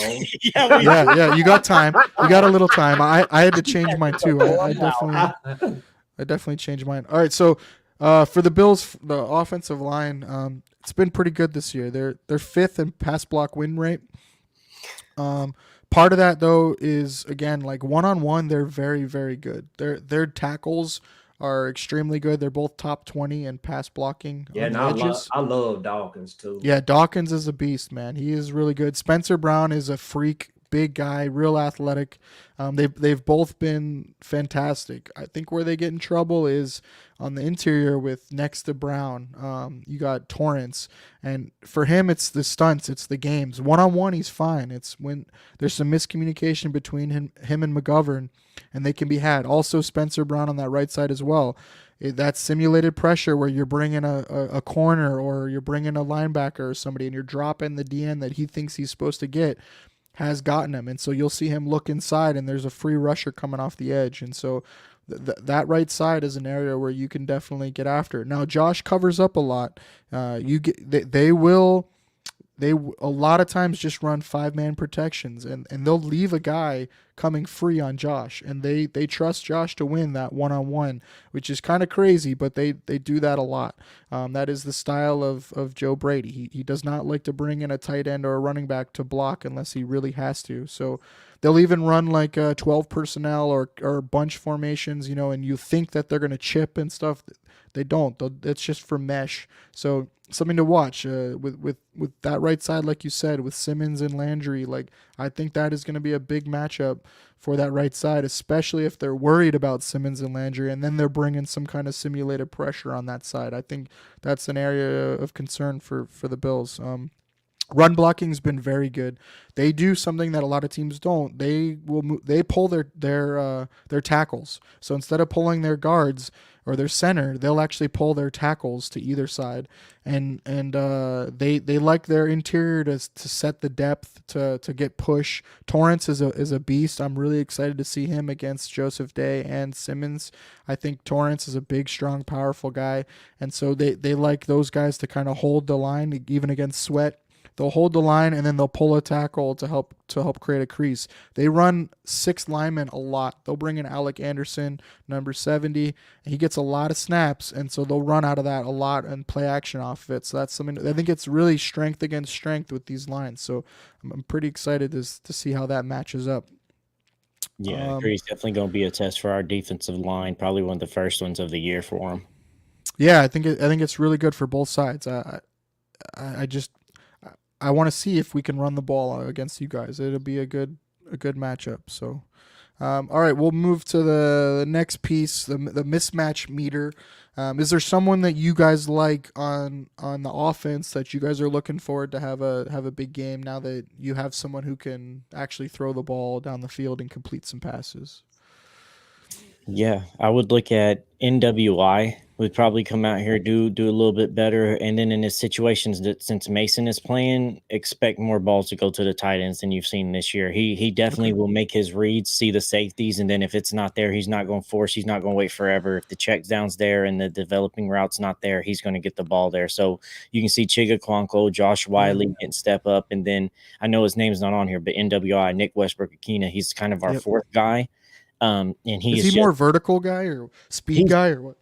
He can do it all pretty much. He's not necessarily the guy that speed that takes off, but he can still go deep down the field if you need him to, and he'll win those and get open. Like he runs his routes well. He's one of those guys that doesn't do anything that stands out, but he gets open, and when the ball's thrown to him, he catches the ball. He is Mr. Reliable to the core. And a lot of Titans fans wanted him gone for so many years because of there's nothing that just jumps off the field about him. But when he's on the field and you throw him the ball, you can guarantee that's going to get open. He might not always be open, but when he's open, the ball's there. It's a secure catch. I feel like Tanny liked him a lot. Yes, yeah, he did. Yes, he did. And I'm also looking for Firestone actually took my take about the tight ends because I was going to go with Chig. And it's all good, man. I was going to go with Chig and Wiley, but I can put Tyler Boyd in the mix as well because in this offense, I mean, Tyler Boyd, he's kind of looked at like, the same as a tight end. I mean, he's like that safety blanket. Yeah. And I expect Rudolph to utilize him as well. And Boyd's been open a lot, and Levis has just missed him. And I mean, wide open a lot. Yeah, Boyd's the Mason's guy not the gonna miss Bills that. wanted him to sign a lot too, but we don't need more possession slot type guys, right? Well, Like, but he's good, man. He's a real good player. from all his stats, he's been the best slot receiver since he's came into the league. He has all the yards after catches, productivity. Like, he has been a beast, and we just got to get him more involved, which we've had a lot of opportunities to get these guys involved. Will Levis just It's ain't seen crazy it. though not to say Ridley or Hopkins, right? Though you would think like that would be guys you want to get more involved, but Right. no, Ridley, I I get it. think those are just names that are automatic. So I think we just try to fix Right. that. No, it's a good point. Yeah, I think they'll get Ridley You don't involved see Ridley early. getting 0 catches, right? No, Like, I mean they're going to get Ridley involved. I don't think the game plan is going to be ultra conservative, but at the same time, I do look for the Titans to lean on the run game and use the passing game whenever it's necessary. Yeah, and on that Ridley thing, like, yeah, he had 8 targets last game and 0 catches. 6 of those balls was absolutely uncatchable. That was just yeah. horrible throws. And then one was, I think, just shocked Ridley because I don't think you're supposed to take that throw in that moment, and it got hit through a window that I didn't think he expected Will Levis to fit it through because he ain't done it Yeah. all year. So it kind Yeah. of surprised him, and then the other ball was kind of off a little bit. So, like, none of those passes was great passes to Ridley last week, and a lot of Titans fans have gave him crap for that because that's a stat line you hear. But when For you go sure. turn on the film and look at it, you're like, he didn't even have a chance to catch these balls. No, it's like you guys know the Bills' defense, though. I would say if you're going to challenge them, it's going to be on the inside and with tight ends and running backs. They're corners. So Rasul Douglas, well-known name, but he fits the Bills' defense perfectly. The Bills like to run a lot of zone. He's probably been one of the best zone corners for a long time. He's been fantastic. And then Christian Benford on the number 47. He's probably been a top 5 easily corner this year. He's been fantastic. Really, really good player. And so the Bills really like him. And then Taron Johnson has been one of the top slot corners for a while. So the Bills really like their matchups there. I don't think they're too worried about outside wide receivers. They do a pretty good job containing them. It's when they're running a zone, right, and you're crossing zones, it's going after the middle of the zone with one of the linebackers, like Dorian Williams specifically. Terrell Bernard's pretty good in coverage. And then it's attacking the safeties. Raps and Hamlin they've been late to rotate. You can definitely challenge them down the field. So I think this might be a game where Rudolph can do a little play action and try to get Hopkins or Ridley down the field a little bit and see what happens. That's exactly what I was about to say. If, like, for Coach Callahan, for us on offense, you get Ridley and we're going to pick on DeMar Hamlin. That's what we're going to throw Ridley DeMar Hamlin's way every single time because that's the matchup we want. Like, D-Hop has lost a little bit, and when you've lost a little bit of speed and you got a guy like Calvin Ridley, why force D-Hop to be the speed guy now? Go ahead. Let Calvin Ridley run those things. If DeMar's on it, then maybe it'll open up Calvin or Tyler Boyd underneath. If not, then you go take that shot with Calvin. Yeah, you definitely want Ridley on Rasul running like crossing routes or deep overs, stuff like that to Hamlin's side. I think that's an area where you don't want Rasul running in the open field chasing Ridley. That's a matchup we're going to lose every time. So I think I could see that. I think you definitely Benford against Ridley's a much better matchup. So yeah, if it's Ridley's the mismatch for me for you guys as far as just a one-on-one. I think that's we're an area where easy yards, right? Just get him the ball, man, in space and let him run. And we'll see, like, because Rudolph hasn't been taking too much of the first snaps. Like, Will Levis has been taking the snaps all week too. So that's the thing is that's interesting. Mason going to have enough chemistry with these guys, or is he going to have more chemistry with these backup guys that he's been running? That's a great point. I mean, at least he's a veteran, but man, that's a really good point that he hasn't been getting the first team reps and even the game plan they install, right? Like how much of that is more towards Mason. Yeah. So agreed. All right, well, we'll get into some player props then. Is there any props you guys are interested in? I know the big change with Levis to Rudolph kind of changes some of those, but are there any you guys are looking at? Man, I'm not a big gambler, but I'll tell you this. I would make a play on Tony Pollard this week. Yep. I do believe that he will find the end zone, and I do believe that he'll go over the yards that are His is given 68 to and a him. half. His I think he over can under is get that. 68 and a half. I think so too. He's gone Yes, over I think 88 he the can last get that. two. Yeah, I think that's a good call. Firestone, you got anything? I know a lot of Titans fans have been using the bet of one turnover per game for the Titans. This is might be the time in the game you hold off on that bet this time. Mason might turn the ball over, but we also saw him play against Miami and not turn the ball over at all. Right. He's very protective of that. So I know a lot of Titans fans have been banking on that with Will Levis playing. So just a reminder, he's not. And bank on Tony Pollard getting some yardage, and then bank on them tight ends starting to get some more pass cover or passing plays and balls thrown their way as well. I like it. I got Dalton Kincaid over 40 yards, the Bills tight end. He's done that in 5 to 6 games. I like that matchup for him. I don't normally bet sacks, but this is a game I might be interested to bet sacks. I like a Harold Landry or a Simmons sack in this game. Plus 172 and plus 225 for Simmons. Simmons plays the Bills well. He plays Josh Allen well. He really knows how to contain Josh. So I think that's some good odds there. And then I like the Tennessee wide receivers for anytime touchdown. I think they're priced way too high. Tyler Boyd's plus 650. Hopkins is plus 410 and Ridley's plus 430. Like, that is insane for a wide receiver corps. I think Rudolph could throw one to him, and those are good odds. And then I like the Bills, Ty Johnson anytime touchdown, their backup running back. He's scored this year. I think he's going to get more touches with the running back injuries. And then Cooper, I like Amari Cooper for a touchdown. It's plus 195, or a first touchdown is plus 850. I could see them scripting that first offensive drive and having some plays for him, and maybe he gets his first one early. What about blueprint to a Titans victory? What do you guys think needs to happen to ensure Titans victory?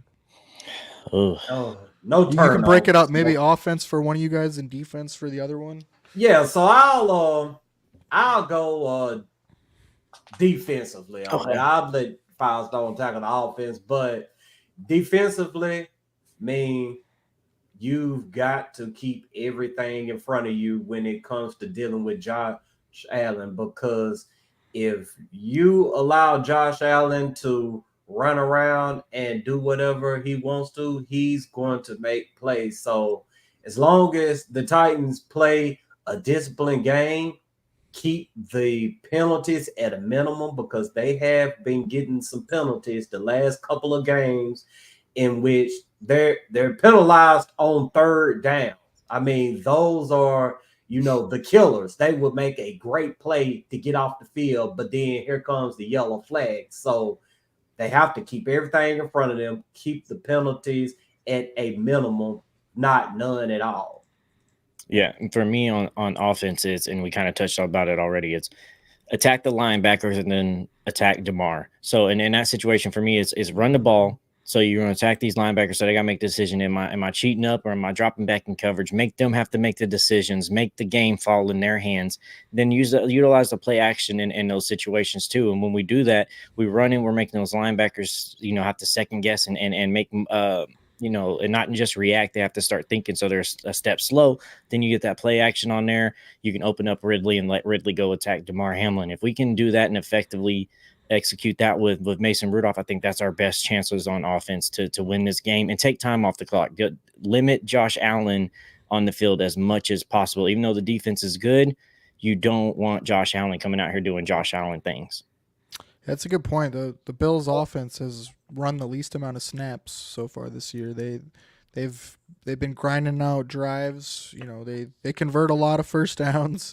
They score, but they don't get a lot of possessions in total, and then other teams have been able to run the ball on the Bills. So, yeah, they went from running, some of the most plays in football. I think they were like top 3 last year, and now they're last. So, wow. Yeah, definitely interesting if you guys can control the clock. For me, it's no turnovers for the Bills. Josh hasn't thrown an interception yet this year. He's fumbled twice, but that's it. And then the other guys haven't turned the ball over. So I think no turnovers. Don't give you guys short fields, easy points. Make you grind everything. I think that's a big key for the Bills' offense. And we ain't got many turnovers this year either. So you're in good hands with that. I think we're the last in the NFL for defensive turnovers. Awesome. Well, that's encouraging. Hopefully that continues for both sides. We've got our first turnover, I think, last week in the Colts game. I think that was our first Okay. turnover. Last week, a money hooker, and he should have had 2, and then Brownlee should have had a interception, but it got flagged for some foolishness. I mean, the refs. I mean, that's a whole nother discussion we're not going to get into. But yeah, the Titans overall, they haven't gotten many turnovers this year. Yeah, so you should be good there, man. You should be good. Awesome. I need that. I need that encouragement. My other one for offense is use the running backs and tight ends, get them in motion, get them one-on-ones with linebackers, and I think we'll have some success. The Bills started out running a lot of motion pre-snap, like 70+%, and they kind of went away from it. So I'd like to see them get back to that pre-snap and at-snap motion. On defense, stop the run, force Rudolph to win the game with his arm. I think that's how they're gonna make this game, kind of pull away, force Mason to throw, and then no pre-snap, post-snap penalties, no free first downs. Like make the Titans grind it out, make them have to execute. Any last thoughts before we give score predictions? And anything you could think of we didn't maybe cover, or an interesting angle, something like that? It looks like the weather is going to be fine, like 60s game time, and then some breeze, some wind. That stadium has some weird swirling wind. There'll be some gusts, I think, up to the 20s, but I think most of it's going to be in 10 mile per hour, and it swirls in that stadium. But Mason's played there a couple times, so that probably helps.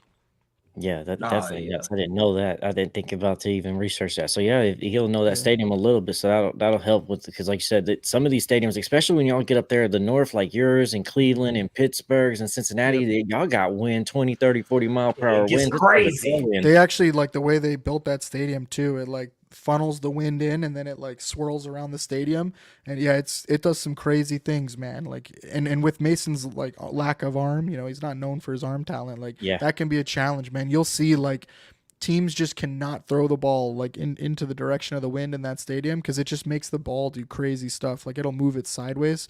We don't always have that problem, with the luxury of Josh, but something to watch. I think it won't be too much of a factor, but 20-mile-an-hour gusts can do a little something. So we'll listen, I think they just spared us a Will Levis meme for this week, man. Because in that wind, could you imagine? Yeah, just throwing a some ball of the up things there. that hit, man. Look, man. Thank God we're not getting that meme moment out of Will Levis this week.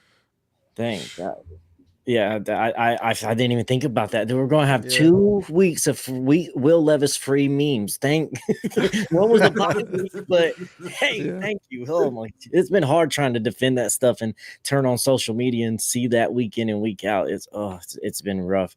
No, but and that y'all being up north, and because so many people's like, why is it so hard for teams like Buffalo and Cleveland and Cincinnati to find quarterbacks? It's hard to throw in that wind, and I know that you want the outside stadium for the climate, and it's hard on away teams, but it also makes you really hard to find a QB. Yeah, so if y'all get Josh's stats like in a dome are like insane, and like so fans like freak out like, why whenever there's bad weather, like, why don't we have a dome? Well, then you watch their team's offense and they can't freaking do anything, and we can still. I didn't think Bills fans would trip about not having a dome or whatnot. I mean, jumping through tables and doing all kinds of crazy Ball boys are so happy to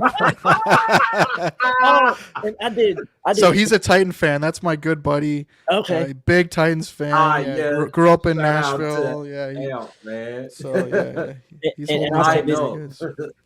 tighten up for sure. I'll say this on that play too. Like that trophy, by the way, that's his fantasy football league that I won. So that's dope. Right there. Okay. Yeah. And on that play too there, it sucks that happened to the ball boy on the sideline too, and it makes it even worse because I made a film breakdown of it, and you see D-Hop coming across the middle wide open, and it's like you didn't even have to hurt the ball boy there. Like, you hurting the team and you hurting the players and the people on the sideline now. Like, bro, to see the people make the reads. Right, it's brutal, man. That whole news changed the whole game. I mean, I think we all had different talking points for the game, so. It went from a blowout to a manageable game, man. Yeah, I mean, we'll see with the score predictions. So what you guys are the guests. I'll let you go first. What do you guys think? I mean, obviously this is a big change. So, well, on our show last night, I I said that I the did Titans, watch that, by the way. That it was brutal, man. something, man. That We was thought Will something, Levis was boys. going to play. I mean, we were Yeah, for going sure, off of the for fact sure. that Will Levis would be playing. But even the So mood, man, you guys just were. I mean, it is tough to get excited, right, with the way he's played. So man, I even feel like now Firestone there's was some saying hope, before right? the show, man, I'm so unmotivated to do this show. And the only thing that got me hyped up because I had WWE SmackDown going on the other screen, and Jey Uso it came out there, so that right there hyped me up. So I said, yeah, I can go ahead and get this Titans foolishness out of the way. But as far as score predictions. Look at my energy compared to last night and now. And the only thing that's different is Mason is starting and not Will Levis. I mean, I'm way up higher now. Which is crazy too, though, because like you Mason's not the future, right? Like that's not the guy that's gonna like take you places and playoffs and in the future, right? But the fact that Levis has played that bad that now you at least feel like there's a chance in the game that you can win. Like it's just crazy to me, like how that storyline has unfolded this year. It's crazy. Yeah, because Mason has proved he's not the future, but he's our future backup quarterback. He is definitely QB2. He's a fantastic backup quarterback. He's got to be top 5 backup quarterbacks, whatever, top 10. But you don't feel terrible with him coming in the game. I'd take Mason Rudolph over Mitch Trubisky. Yes, I would too.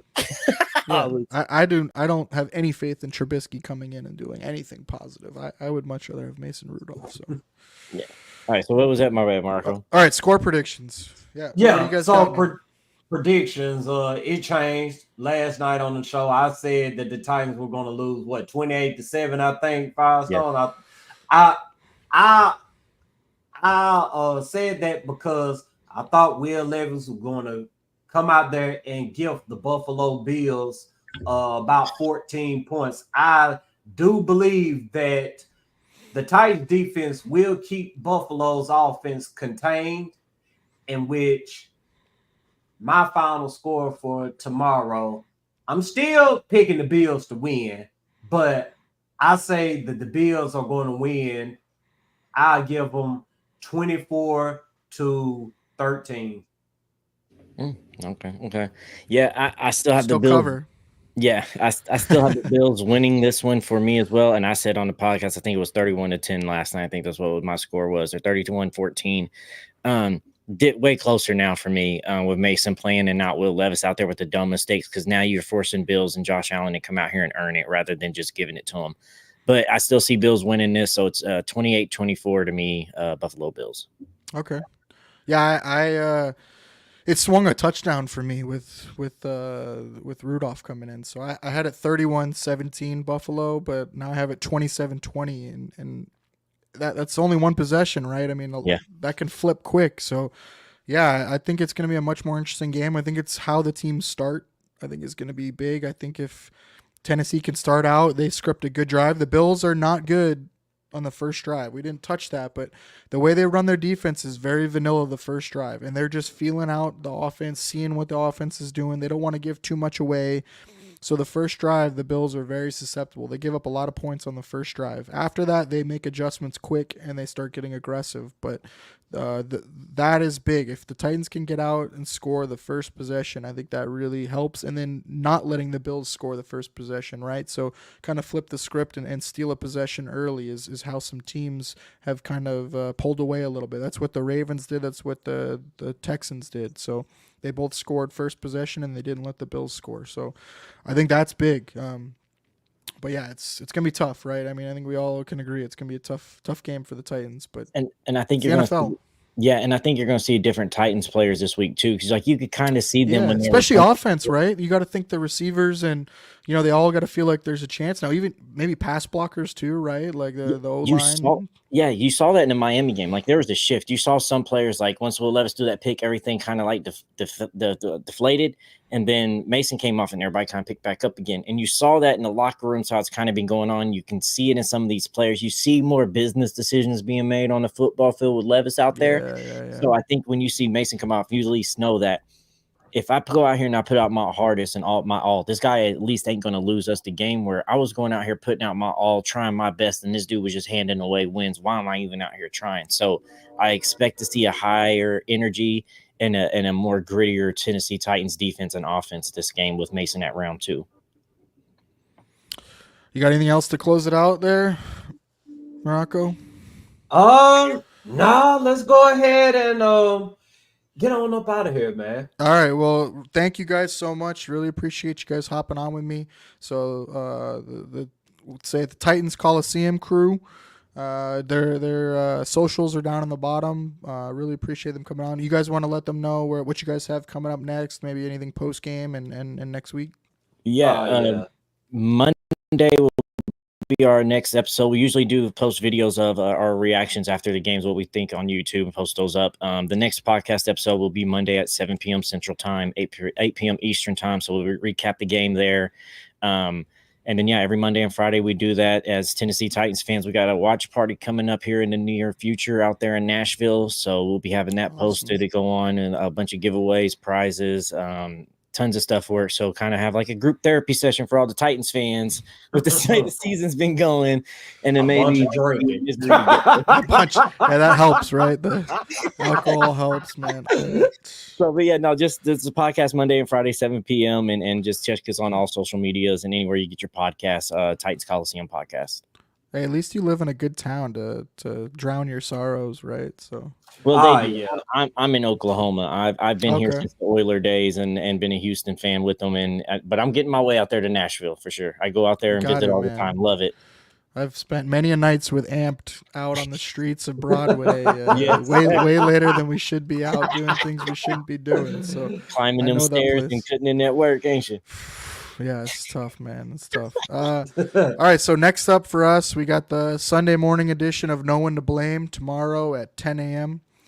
Eastern Time. Join Jesse, Kevin, and myself. We'll go over the full slate of NFL games, give you picks, player props, and we'll do FanDuel daily fantasy lineups and strategies. So come check us out. Come hang out. Immediately after the Bills-Titans game, join us on the Do Champions channel for our post-game show. It'll be live at Ilio DiPaolo's restaurant in Orchard Park. Definitely check it out. We'll be giving you our reaction, breakdown of key moments from the game. You can comment. You can call in live on that show. You guys feel free to call in live. Give your takes. We'll field those calls live on the show. So check it out tomorrow after the game. I'd like to thank our show sponsor again, Happy Holiday and Mackenzie Tree Farms, for supporting us. Please remember this holiday season to buy a real Christmas tree grown here in the USA. Thank you for tuning in. Please join me next Saturday night at 9 p.m. Eastern Time for the next episode of the Buffalo Blueprint. I'll be breaking down the Week 8 matchup on the road against the Seattle Seahawks. Please like and subscribe on YouTube, Twitter, Instagram at Dude Champions, and myself at Jake FB Data. And I'll see you all next week. Go Bills.